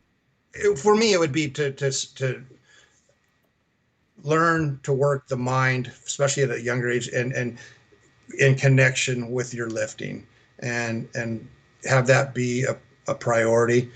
As much as working on your form for certain lifts and developing a good base, it would be putting a lot of work into the mental aspect, because that's going to help you just later on in life anyway, in general, no matter if you go at whatever business you go into, anything. Having a strong mental positive attitude, and knowing how to visualize and reach a goal and stuff like that is going to be beneficial in other aspects of your life. So Absolutely. Well, that was the end of my question. That's the end of our questions, Todd. We're going to move over to the chat box now, and we're going to go over some questions over here, if you don't mind. Oh yeah, I forgot about that. Cool. Let's see here. Roger Brome says that looks like Dave Hoff in the background of the bench press video. I saw that, and it does look like a Dave Hoff. Who was it? It looked like Dave Hoff when I put the video. It's one of the bench videos I have up, and it did look like him in the background. I know what he's talking about. Let's move on here. What's your opinion, Mr. Elite Entertainment? What's your opinion on neck training frequency? Joel Waldman, an old school strongman with a 25-inch neck, believes in manual resistance going to failure once a week, whereas some believe in high frequency. What do you? It comes down to where there's not a cookie cutter routine for every individual. That guy working his neck once a week and had it up to 25 inches, guarantee he's genetically gifted to have something like that. I can work my neck all I want. I'm not going to have a Mark Kerr neck. It's just I'm not genetically able to do that. But for me, being a hard gainer, and I'm always talking to people that are hard gainers, we relate to each other a little better. For me, it's 3 times a week, but I train it different. I'll have the one heavy day where I take the neck harness, and I've got this neck harness that could lift a building, and I work that, and then I put dumbbell on my forehead and work that. And I have my heavy day. I'll go real heavy with the dumbbell and stuff, and the reps are low, obviously. And then I'll have my day where I hook my neck harness up to a cable machine, and you're working it where you're locked in. I'm going to work the back of my neck, and you're solid. But you've already established the correct way to train the neck. First, do not do this when you first start out. Learn how to train your neck properly. Just like anything, though, but then you do them really fast, because you want to strengthen those fast twitch fibers also, because if you're ever in a car wreck, you're not going to go like this real slow, like you would on your heavy day as you're training it. You're going to whip back. So you want to be strong in that aspect of it too. So pump the reps, hard. I have my light day, heavy day, and then I just throw in a little extra day for it's usually kind of what I call a medium day. I like to do. And for me, that's what works best, But if a guy who works their neck 1 time a week and gets 25-inch neck, probably wouldn't want to do that, because you don't want a 27-inch neck. You know what I mean? That's a little out of control. But What up, BMTV fam? As always, hope you guys had a great week. Thank you, One Rep Max. We hope you did also. Mr. Elite Entertainment, Todd's traps are in the way of the camera. oh, brother, thank you. Best compliment ever. Thank you, sir. Jerry Cool. Jerry Cool. He wants to know about wants to know who the youngest person to ever bench 1,000 was. From what I've seen, it was Blaine Sumner at 26. Wonder if I'm right. I'm about to be 22 and on a mission to do it before 26, just to say I was the youngest. I'm not sure of Blaine Sumner's age, actually. I don't have his exact age, but we'll have to get back to you on that one. Who was the youngest? It's not coming to me right now. I'm so old and old school that the only thing I could tell you is who the youngest person ever to bench and the first person ever to bench 600 was. Yeah. Brian, do you know that? Oh, that was a guy from Oregon, wasn't it? No. First person ever to bench 600. Why am I drawing a blank, Todd? Well, it's probably like barely your time, but it was Anthony Clark. I was gonna say Clark, and then I was like digging further back. I was, because I wanted to say Anthony, but I was going further. I think it used to say that in the old Inzer ads too, if I remember correctly. Yeah, because he was a teenager. Teenager, yeah. First teenager to bench 600. Yeah. Okay. The Roger Broom says DP plastic weights. I had a set of those. Oh man, yes. How old's DP then? What up, Todd from PDX? Kriska. Nishi Serrano. Nishi Serrano Says, what up, Todd? From Nishi, yeah, she's awesome. She's really someone to be respected too in her field. She's also an author. All right. I was going to give her a quick plug real quick and a quick shout out. And she's into supernatural, like ghost hunting stuff. So okay, nice. She does podcasts. She has friends that do like supernatural podcasts and stuff. And cool. Just a neat gal, really neat gal. Yeah. Nice. Mr. Elite Entertainment would like to know your opinion on neck bridges. Personally, unless you're in middle and high school and they have you do them there for wrestling, because if you're a wrestler in high school, you do need to be able to bridge and maneuver your head in those positions, because that just happens in wrestling. If you're not conditioned for that, you are going to get hurt. But especially as you get older, and if you're not a wrestler, amateur wrestler, like that, I would not do them. It's too much compression on the cervical spine. And God, I wouldn't, Ryan, for someone like you, or even someone like me, I'm 250-ish right now, but being older too. But oh God, someone like you doing a bridge, dude, it would not be healthy. I know I've seen it done before, and I don't think I want to try it. No. I seen Mike Tyson, do him in boxing training, and I think Mark Kerr did him in some of his training too. But, the Ultimate Fighters and boxers, Right. but Different. yeah, I don't think I've done one since high school. That's been a long Even time. Yeah, even Mark Kerr doesn't advocate them. He did a lot of like towel work and stuff, Okay. and a lot of cable work also. But he doesn't advocate those either. But yeah, when you're in that sport, you have to do it because you're going to be in that position on the mat or in the ring, Right. in the UFC ring. So we got Julie Havelka here. Hey, Julie's listening. Yep, First, Julie's. a shout out here. First woman in the Northwest to bench 300 pounds. That's right. And I have to tell this quick little story. Okay. And Ryan, you and her did some exhibitions. We did. Yeah, that was always cool. But it was a battle to see who was going to be the first woman to bench 300 in the Northwest. And it was Terry Lures had two gals, one in particular that was getting close. And this gal, Brian, see if you remember, she was on the cover of Powerlifting USA multiple times, big super heavyweight gal, Liz Willett. Yep. Oh, yeah, absolutely. She was a 500-pound squatter, Yep. the whole bit. And she was really getting real close to this 300, being the first woman in the Northwest to bench that. So, I was the APF state chairman. We put together a meet, which I would have anyway. It wasn't like, I put together a meet for Julie. No, we put together a meet. It was fun. A lot of the lifters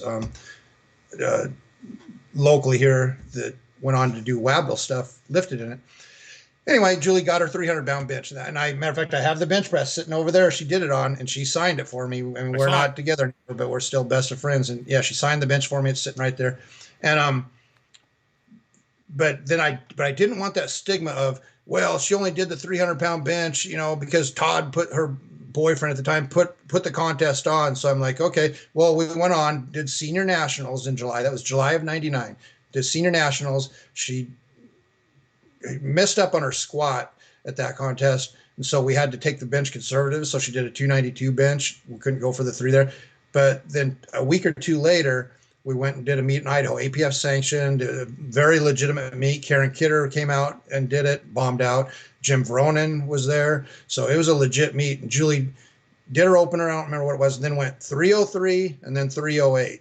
So she did 300 2 different times in the same contest, 303, 308. So that put the exclamation point or period or whatever we want to say on the fact that she is legitimately the first one to do it. And it wasn't because her boyfriend put on a contest. So she could do it. So I'm really proud of that, as you probably can tell. Very cool. Well, she says, we had some great strongman workouts back then. I remember pulling cars in the street in the rain, just hardcore and fun workouts. Great memories. Yeah. They were really fun workouts. We had a cool group. And Ryan and Ashley, you both know, having a fun group of people to train with, that's your memories right there alone. And and I'll just say this real quick. In all my power, I have anxiety and stuff, Ryan, and you've touched on the fact that you do. I hated contests. I did not enjoy powerlifting contests. I love the rewards you'd get afterwards, having done well on the ones you would do well at, but I did not like competing. But what I loved is the training and the weeks and months leading up to the contest, because that's really where your memories are at. The contest is just the place you get to showcase what your 3 months of training has taken you to. And so to be able to have a great group of people and you're fortunate enough and lucky enough and blessed enough to have a good group of people that you can train with, dude, that's a lifetime of memories. That's right true. There. Definitely. Very true. Roger Broom, did your experience with the heart attack cause you to reassess your priorities and goals? It did. I knew I had to, at that point, give up a lot of stuff, and it was hard, man. That was a rough year for me. I went into a major depression because, I was 290. Well, I had dropped some weight, but right before that, I was wrestling up to 2008. I was wrestling. The heart issue was 2009. 2008, I was 290, my most ever weighed 291.5 pounds. I got a picture of me standing on the scale weighing that. And it was I had to give that up. Couldn't be the big, strong guy anymore, and eat the way I was eating, and I don't know. It was a lot. And my job I had at the time was, I was, graveyard security at a pretty rough place as a porn shop locally here. A friend of mine owns it, and it was like a little bit of the Wild West there. You'd get in at the wee hours of the morning. So I was the big power guy, and wrestling. I was the big Portland powerhouse, and it was just within that instance as like 9 days in the hospital, and came out and just this frail human of what I once was that quick. It was sad, and had to, and I went into that horrible depression, lost my marriage that year, had to move back home, living in the basement of my mom's house at that time. I mean, dude, it was rough. So talk about having to be mentally tough and get through that part of my life was there. It was maybe that it was all the mind stuff I did when I was a lifter kept me just strong enough to not do something stupid in my depression. Yeah. Right. Definitely. T. Pressifer. I did my neck harness with my 20-year-old neck harness today. Oh, right on. Nice the work, man. That's awesome. I love the old neck harnesses, man. I collect neck harnesses, by the way. And I have a lot of array of weird things in my place, all neck related. People like to collect things. I collect. I mean, Ryan, I sit on my bookshelf, which is a guillotine. Yeah. but going back, I mean, yeah, old neck harnesses to me are, like I said, something I collect. A lot of that. Wonder which one he has. Which one do you have, T. Pressifer, if you're still listening? Jason Gillen's Power Gym.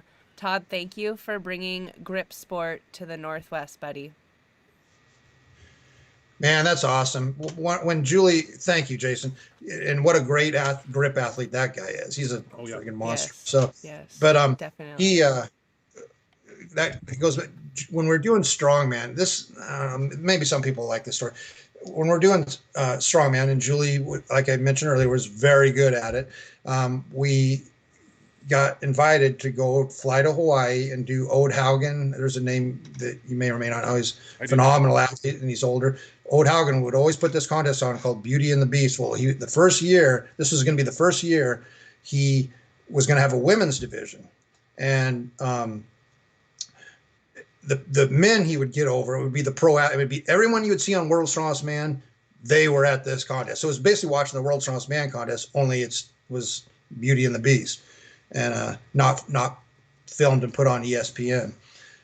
And we flew over there, and the night when they weighed the athletes in, the night before the contest, they had what they call a Rolling Thunder. Ryan, you've been here, and when I put on one of my Rolling Thunder contests at a pizza place. Well, at the restaurant, he'd weigh all the athletes in up on a stage at a restaurant, and announce their weight, and then afterwards we'd be eating, and then everybody do this Rolling Thunder contest. All the Sven Carlson, all these guys, and so I thought, man, what a neat thing. I said, here we are. Everybody's just casually, you're able to hold a lifting event, but yet sit here and eat your steak or your burger or whatever. This is cool.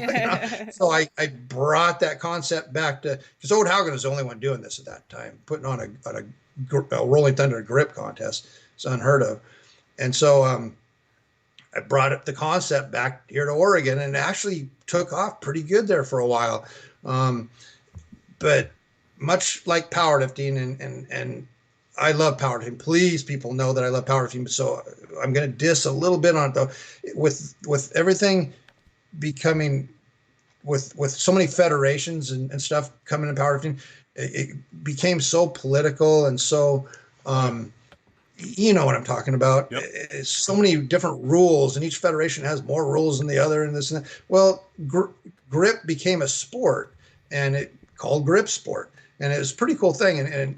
But as it got more popular, rules started coming in, like more than just your basic easy rules. Like I think my Rolling Thunder contest, I followed Ode Haugen's lead, had maybe 5 rules, and but pretty soon all these rules started coming in. Then the implements. Well, what implement did you use? Would you use this Rolling Thunder handle? Did you use that one? And then other companies started making them. And then, well, which company? And dude, it became so political that suddenly that fun thing at the pizza parlor wasn't fun anymore. Oh, So and you know, and then with the internet, people badmouth you, or they, you know, won't support your contest for whatever reason. I mean, I was doing some cool grip contests too. I mean, I had the Too Fast and Too Furious Yanko Camaro at a contest, for a grip contest in the middle of a car show, where we hundreds of people watching with kids and cool music playing, and they'd lift the car and hold it for time on the car deadlift apparatus. What cooler concept! And just to be able to do that and have your picture taken with the Yanko Camaro from the movie, how great is that? I hardly got any people to do it. It's just like, wow, this isn't fun anymore for me. So as much as sometimes when you love something, but it becomes not fun, you have to kind of walk away from it. And I'm glad guys like Jason and stuff who are able to deal with that kind of stuff a little better than me at this point in time in my life, is able to kind of keep going with it. I'm sorry if I went off on a tangent. Oh, no. It just really got me thinking there as far as why I started doing grip stuff. And then I started keeping a list of people that could close the Captains of Crush #2 and #3. And I'm telling you, I sold a lot of Captains of Crush grippers for Iron Mine, because of that. And yeah, but it was fun, man. It was fun. Jesse Miranda, you mentioned, I don't remember if you mentioned him in a past show or not, but I always wanted to get you two. You two are the greatest strength athletes ever in the Northwest, in my opinion. I mean, as far as what you do, I mean, people can say Doyle, this and that, but you know, I'm talking like at that time, you guys were it, man. You were the bench press king, and you know, still are. But and he was the strong. He placed second to Marios Pujanowski. Remember that in the World's Strongest Man contest, and he's from Sequim, Washington. You know that unfortunately he passed away at a very young age, because he had a genetic heart condition. Right. But that dude, man, that dude could take a #3 Captains of Crush gripper in each hand with no warm-ups. Ryan, do you know what I'm talking about? I've got the #3, I believe, about that. Oh, good. Yeah, never closed that one. No.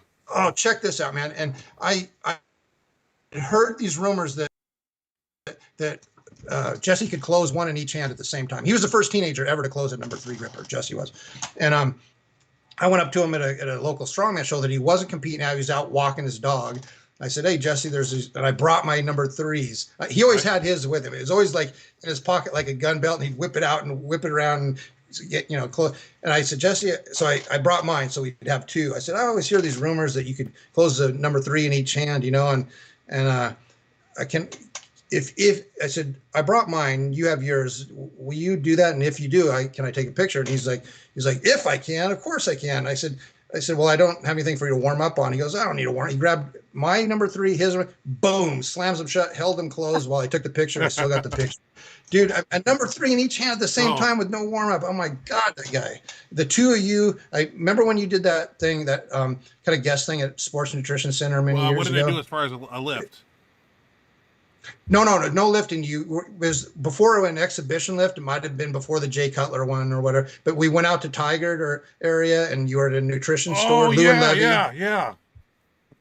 Signed some autographs and stuff. Kind of promoted your exhibition. Yeah, I always wanted you and Jesse together to do something like that, and unfortunately never happened. And he passed away. But, man, I remember now. Whoa, I had to dig back for that one. That was a while ago. Yeah. Wow. Yeah. No, we had a lot of fun, man, back in the day. Jason Wood has a question. Is that the next one? Yeah. Oh, sorry, Jason. I lost hand strength doing shrugs. Do you know why that is? I'll let Ryan kind of chime in on this. I saw the question, and he lost hand strength. I'm assuming he's talking about holding it in his shrugs. Yeah, he's doing shrugs, so I guess he's losing his grip strength. Lose it while he's doing the set. Think that's what he. Yeah. Okay. No, I'm a huge believer. Anyone that knows me, I'm a huge believer in using straps when you train your traps. I mean, that's me. A lot of people don't. It's like an ego thing. They don't want to put those straps on. But, you know, if you're trying to target your traps and your grip's given out first, then you're not targeting the muscle you're trying to train. So yes, use your straps, and believe me, that's why there's things like the grippers or get up on a pull-up bar and hang for time. There's ways you can strengthen your grip, but don't try to strengthen your grip while you're training your lats or I agree. your traps. That's kind of where I was going to go with it. Yeah. Oh, okay. Oh, Sorry about that. Julie Havelka again. I remember those pause sets on bench. I bet. Yeah. Mr. Elite Entertainment. Todd, what's your opinion on snatch grip shrugs? Again, I don't think you have to do that kind of grip because I'm such a believer in straps. And I think however you lock your straps in, that's the way it should be. And it should always be a double overhand grip. Always, always, always. Because you don't ever want to risk. Josh Bryant, and Yes. Ryan, you know, of course, of Josh Bryant, as many people know of him. He's a great athlete. He always says before you do your trap work and your shrug and stuff, don't do your biceps or anything that's going to, fire up the bicep, because he goes, it'll pump it up, get it shorter, and he goes, your risk for tearing a bicep is really high. So, always do your back before any bicep stuff. And if your traps, I prefer to do them.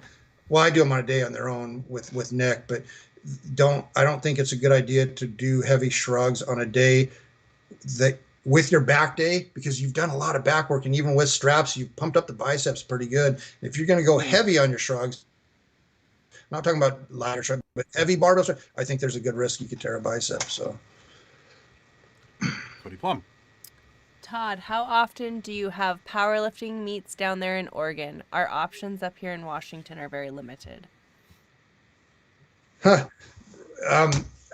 starting to have a little bit more. It kind of depends on who you go with. I know that Chris Duffin has a couple at his gym, but I think you kind of really got to be in his little kind of group. But Mary Askew, who's really come along with putting on, and her last contest was absolutely her best contest. Pretty recent. She's put on like 3 now, and she's really, in my opinion, and I'm not just saying this because she's a friend and who I've known a while, she really is kind of the up and comer for building powerlifting up in the state of Oregon. And Ryan, she actually off the air or a different conversation at a different time wanted me to talk to you about trying to find out if you know anyone that could, because she's going to go APF, and you and I talked about this before, and I drug my feet a little bit on that, but I'm open to the idea now. I had my own reasons because of that, and that's another show. But if we need to, in order for her to be really strong with that federation, we need a Washington person. I'm not saying you, because you've got your hands full, you got your own goals, but maybe you know somebody. But that's a different conversation another time. Sounds good. Julie Havelka. Julie Havelka. I'm not doing barbell shrugs at this time. For dumbbell shrugs, what is a good number for sets and reps? It depends on your goals. And I know Julie, her goals have changed a lot. She doesn't powerlift or anything like that. Anyway, she only does a little bit of weightlifting because she's really into swimming. She's done like ultra marathons. She's done triathletes, that kind of stuff. And she's really into swimming and stuff now, and bicycling. And so it would be high endurance type, high rep stuff, and working to where you get that burn, and trying to work as much as you can past that burn, so that you're getting used to, the muscles are getting used to endurance, slower twitch fiber type stuff, Okay. Because she's obviously a female too, and she's not trying to build. So there's no reason to go heavy either. It's only about strengthening and making it so the muscle has some endurance to it. So that's because of her goals. Again, everybody's got their different goals, but for hers, that's what it would be. Okay.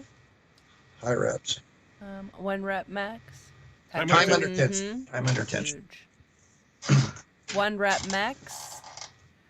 Thoughts on George Fisher's neck? Lead singer from Cannibal Corpse. Swear he looks like a thumb. Ha ha ha. There's another guy kind of talking about the same question. The lead vocalist from the band Cannibal Corpse gained a 20+ inch neck just by head banging alone. So I don't know if there's some correlation there, but. Well, I mean, you are working, just not with weight. It's amazing he's able to grow his neck with no weight, but doing that. But that's your whiplash prevention movement. That's why I do it with cable machines and stuff. So it's actually very interesting, but that's not a band. I mean, I've heard of the band, but that's not the music I'm into. But Ryan, you kind of are. What's your thoughts? Well, I'm have to Google. I listen to the music, the lead singer. I've never really looked at him or his neck. So I'm gonna have to Google that on YouTube and then check this guy out when we get off the air, and I'll have an opinion on that next week. I'm interested. That's interesting. He's got lead. Is that from headbanging? Like just doing that all the time? I don't know. Why does not every headbanger out there like AC/DC? I mean, Yeah, why does Angus not have? Why does Angus not have a fit 25 inch neck? He goes. Well, and see that's the thing. It's surprising. His neck is, again, it's probably a genetic thing, because your neck doesn't get big unless you train low reps and heavy weight with it, like everything. Because most people don't know you definitely call them athletes. The athletes that train their neck the most and the hardest are F1 Formula One race drivers. And they don't have big necks, but my God, do they? I mean, the G forces those guys have to deal with. I mean, they're driving cars that go from 0 to 100 and back down to 0 in just under 5 seconds. The G force, and their turns they take, and they train their neck. I've seen some of the training footage of those guys working their neck. Pretty intense, and they don't have big necks. So it's really you train for your goal. You know what I mean? Yeah, thank you.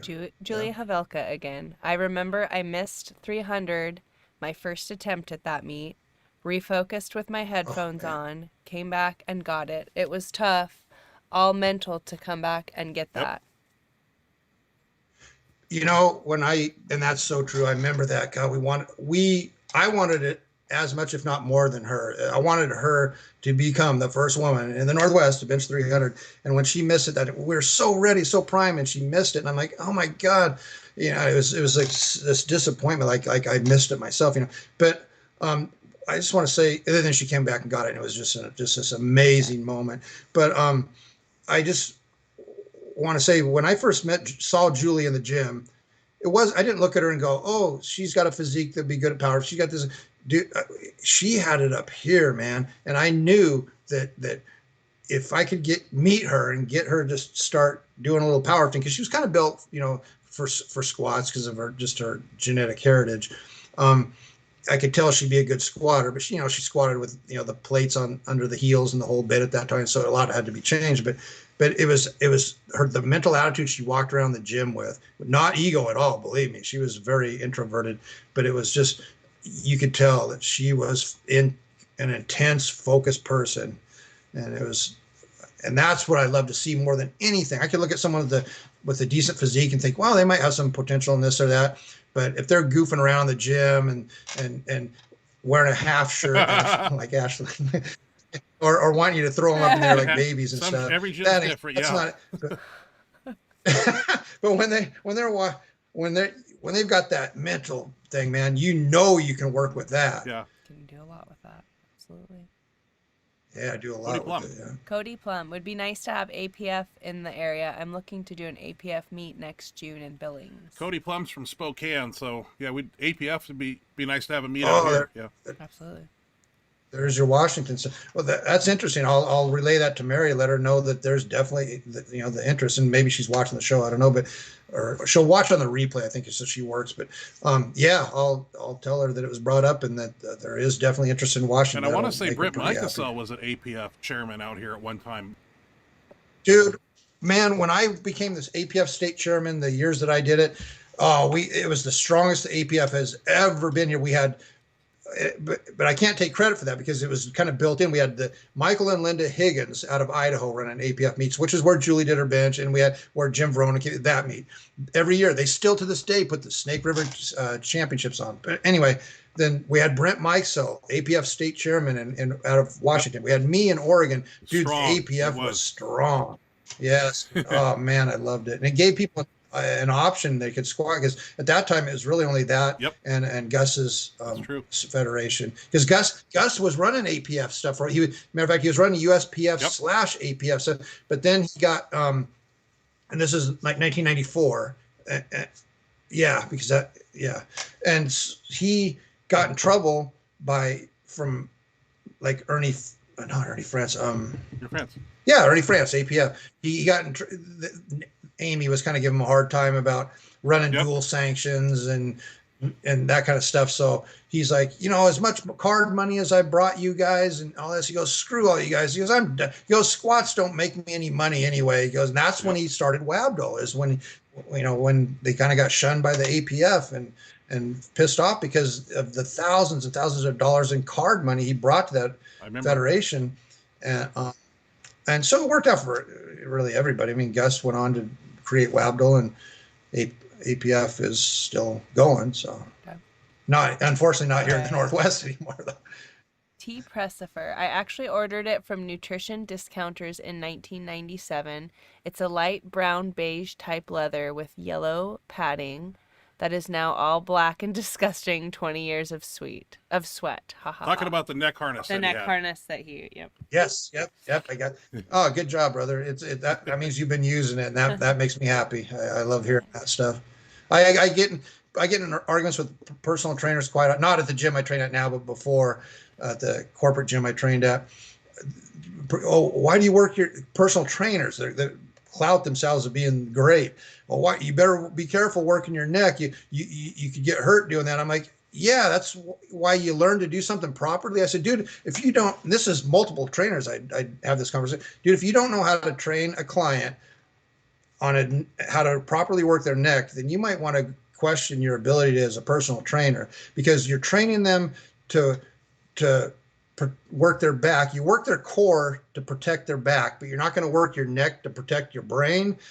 You know, and it's for an older lady, let's say, to grab a neck harness and start working. If that's your idea, that's the wrong way to start. You start them out with some light dumbbell shrugs or something, you know, and then you ease on to where they're just laying on the floor or a bench and just doing light pressure. I mean, that's going to strengthen someone's neck who's, you know, might be a little older and female that or even male that just never done it before. Start out slow and teach them the right thing. But geez, to say don't work your neck because that can be dangerous. No, it's dangerous if you don't. You know, next time you're in a car wreck, we'll see how dangerous it was to not work your neck. Absolutely. Alex Estrada. Todd, do you remember seeing Jan Harrell compete in the bench press in the early and mid 80s? Jan Harrell. It's funny because I think I know where people are going to go with this, because I had one of my good friends actually kind of get a little uppity with me. Well, Julie wasn't the first woman, and I'm not saying this guy's saying that. I kind of makes me wonder if he's going. Julie wasn't the first woman in the Northwest to bench press 300, because Jan Harrell was living in Oregon and did her big bench. Well, Jan Harrell lived in California when she did her 385-pound bench press, 365 or 385, and was a resident of California, had not moved to Oregon. She didn't move to Oregon. She moved to Oregon off the drugs because her husband got busted for drugs and was in prison up here in Oregon. That's why she moved here in Oregon. So that was long after she did her 385, I'm pretty sure it's 385 bench. So no, Jan Harrell, I don't know if that's what this guy's saying, but it made me think of the conversation I've had. So no, Jan Harrell was not the first woman in the Oregon or the Northwest to bench 300 pounds.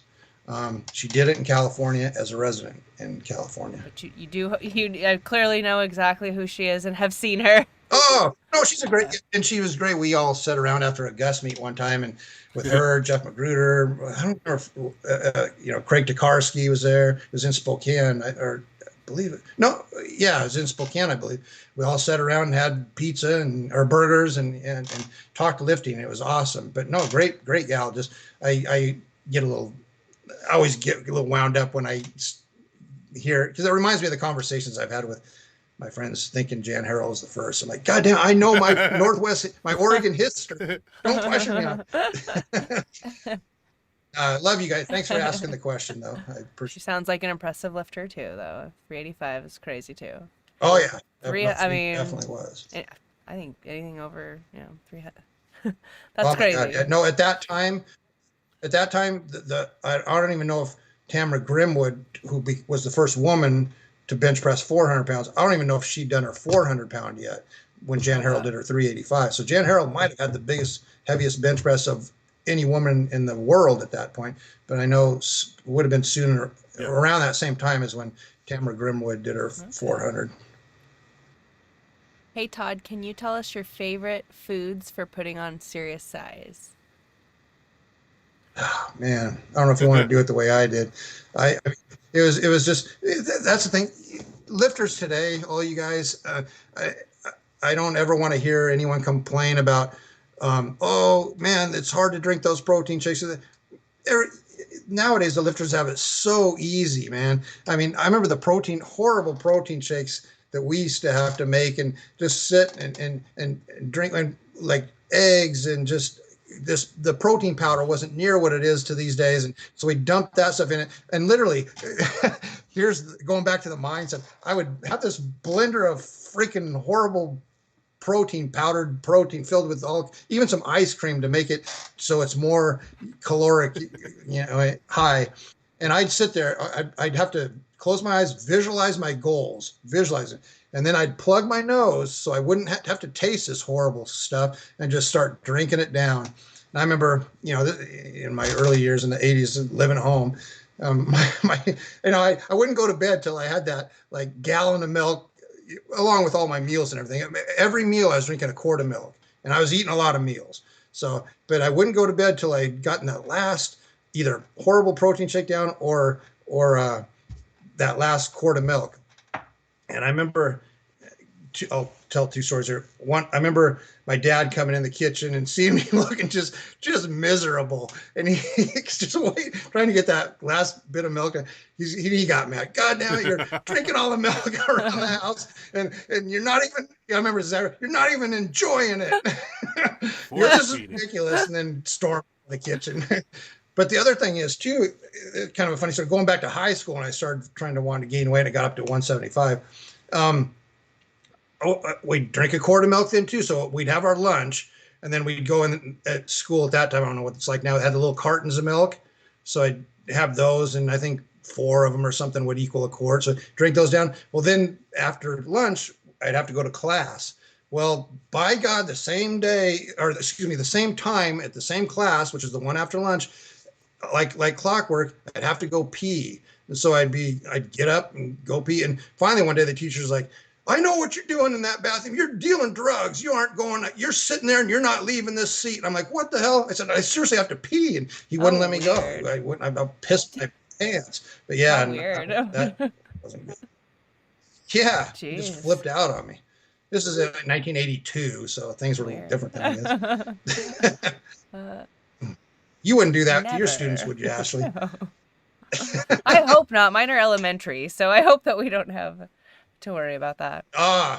Let's see here. Hello, Mr. B. What's your diet like now? I've seen many studies of PPO literally reversing diabetes and atherosclerosis through vegan diets. What are your thoughts? Check out the broad study if you're interested. Yeah. Thanks.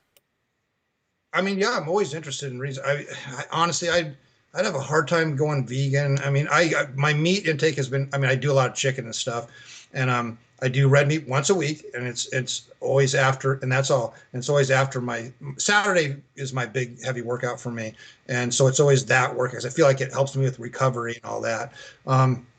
So I only do red meat once a week now. Yeah, it's little stuff like that. I don't obviously do the milk intake like I do. I still have a little bit of milk in my protein. For my protein shakes, I use milk as the base. Same. Ryan, and you've kind of got me doing the 2% now because that seems to be like kind of what you do, and but at least that I'm aware of. So yeah, I've changed it a lot in those respects. But I mean, I agree. Something like a vegan diet would be more healthy than even what I'm doing now. But okay. Yeah. Jesse Morende closed a COC number 3 at 19. 19 years old. Wow. Yep. He's still. You can look up on the Iron Mind website, and it's documented. He was the first teenager to do it. Matter of fact, they even have a fund where any teenager that officially does it now goes into the Jesse Morende Fund, and I forget what the little scholarship is for. Obviously, there's not a whole lot of money going into it because how many teenagers are closing the number 3, But there's more, like anything, people have gotten stronger, so there are more now. But yep, absolutely. In 1998 was the year he did that, actually, too. So Mr. Elite Entertainment, this goes back to the question about the snatch grip shrugs. He was more asking not like grip wise, but like, do you suggest the wider grip? Like playing around with that wider, the wider snatch grip. Okay. grip. Thanks for clarifying. Ryan and I probably don't agree on this because I know Ryan talks a lot because he talked to Kazmaier about going wider, if I remember correctly. And that's fine. That's awesome. You work with what we're. I just think it's not quite as safe on the shoulder joint. And remember, I'm in 3 days going to be 58 years old, so I'm real protective of my joints and stuff. And but in the joint area, like in the center of it here, I just feel it's just not a natural position really to do that, to try to go heavy ons. I think if you want to do some light ones and pump some out, that's okay. And that's my opinion again, because Ryan, I know you like the wide ones. I do them great light. traps yourself. That's the thing. Yeah. Oh, I you actually do okay. them in a Smith machine too, to be honest with you. And it keeps it right in line. And I actually 225, which is probably like 185. But I do real slow controlled reps that way. I don't shrug them like super fast. It's more slow concentric and eccentric movements. I don't know. That's just the way I do them wide like that. I don't necessarily go wide, but I do them in the Smith machine, and that's when I go behind my back with them and do that, just a different angle. But yeah, that's cool. Oh, trust me, Mr. Kennelly, compared to Fisher, those other guys don't really headbang, haha. Look up CM Blood Live by Cannibal, haha. I'll Google Will that. do. Alex Estrada, okay, here's some clarification about the Jan Harrell question. Todd, the reason the reason I asked about Jan was because I used to train with her and Paul Harrell along with Enrique Hernandez down here in San Diego, California. So he wasn't saying that at all. Yeah, okay. Yeah, actually, thank you for clarifying, and awesome. It must have been some really fun training times training with him. Yeah, Paul was his name, and and I definitely wasn't. It just got me thinking of a different conversation I had, and that's what kind of went off. So please don't think I was like going, off on you for that question. No, that's awesome. Very cool. That's awesome. Thank you for clarifying, Alex. Yeah, thank you, Alex. The last question here. Last one here. One Rep Mex. Thank you guys so much for your time. You guys, I got to get back to work. So logging off. See you next week. Love y'all. And Mr. Becraft will work on my neck so hoodies look like turtleneecks like you. Ha ha ha. Nice. Awesome. Thank you, man. That actually means a lot to me. I love compliments like that. It's the best ever. Bet you get a lot of them. Very cool. Yeah. Awesome. Well, Todd, like I said, thank you for being on our show. We understand you have a birthday coming up this week. Ooh, happy birthday. Happy early birthday. Very cool. I appreciate that. Yeah, on right 15th. on. A couple days. Very cool. My dad's is the day after that. And her dad's is the day after. So we got a couple birthdays coming up. Oh, wow. And ACDC is tomorrow. Oh, is that tomorrow? Yeah. We missed our I thought it was in December. No. God, it was November. No, November 13th. Poop. Dang it. Can't you get it at Walmart anywhere? Oh, no, I'm sorry. Ashley, I'm sorry. You're talking about the cover band. No, I'm talking about tomorrow. Yeah. Okay, I thought no, you were December talking 5th. about I'm looking the into cover. that. Okay. The album. It comes out that soon? I didn't realize it was this. Okay. Yep. Tomorrow. They just dropped the second. I know we're This getting is off on it. important. They just dropped the second single on YouTube. Thank you. The second single has been dropped on YouTube, so you can hear two new songs. I heard off a couple the other album songs. My dad shared those with me on Facebook, but I haven't. I'm excited about the album. I didn't realize that came out so soon. We gotta go. Yeah. So will it be like available everywhere then, already, or it just? Yep, I pre-ordered mine on Amazon, so they'll ship it up. But yeah, you can go to Walmart. You know what we're doing tomorrow? Oh yeah, I know what we're doing tomorrow. Yeah. Oh yeah. Matter of fact, you guys go to Walmart. Well, they're not. They're open at there, 10 now. Otherwise, I'd go right. I remember for Black Ice, me and my brother thought it was going to be so crowded, and so we showed up at midnight so we could make sure we got our copy, and there was like 3 people there. Yeah. It was a Walmart exclusive. Remember that you could have your choice of like 2 different CD covers or whatever. Yeah, that was great. This is really exciting. I know what we're doing tomorrow. Yeah. Heading to Walmart. We go to Walmart 3 times a week, so it's not new to me. So. No, totally. That's exciting. Nice. Well, thank you, Todd, for doing this tonight. We appreciate your presence and being a guest and answering questions, and we will do it again at some point in time. Definitely, totally. if you don't we'll mind. have you back. Yeah. Yeah. Todd Becraft Part 2. I love definitely. it. I want to, thank really quick, just thank the people that wrote in as questions and showed interest in Nick and trap stuff. To me, that's very exciting for me because I just love it so much. And you guys are awesome. You're an awesome couple, like I've told you before. And I thank you for your friendship and for letting me be on the show. And I also just really quick want to thank my family. I've had such wonderful family support, and I know a lot of lifters don't have that through their whole powerlifting career and whatever they do. And I've always had such phenomenal family support, and I can't thank my family enough, and I love them so much. Cool. So. Very cool. That's awesome. Well, we've really appreciated having you. It's been a lot of fun. We'll definitely have to do it again sometime. Again, happy birthday. Happy early birthday. Hope it's a good one. All right. And thanks again for your time. We really appreciate it. It's been fun. You're an amazing person, amazing athlete. You got some great stories, and it's been really fun getting to hear more of them. So, and it was really fun getting to hang out with you back at the meet a week or two ago. Yeah. That was a blast. And hopefully we can come down for that AC/DC tribute concert in December if everything works out. That'd be fun. That would be really fun. Get us out of this place for a while. Yes. Totally. Yeah, you guys like it. Yeah, we'd love to plan that. Well, all right. Well, thank you tomorrow, Ashley. Us banging our heads. Totally. I'm so excited now. All right, rock on. Rock on. So anyway, that was a great show. Thank you, Todd, very much. That was a lot of fun. We will be back next week, everybody, and we will do it again. And we'll see what next week brings. Lifting-wise, guest-wise, we just never know. You just never know what's coming, huh? We'll hope everybody stays safe out there. And like I said, always, if anybody has any lifting videos they like to post, please send them to my email, and we will get them on the show. And we always need content and stuff.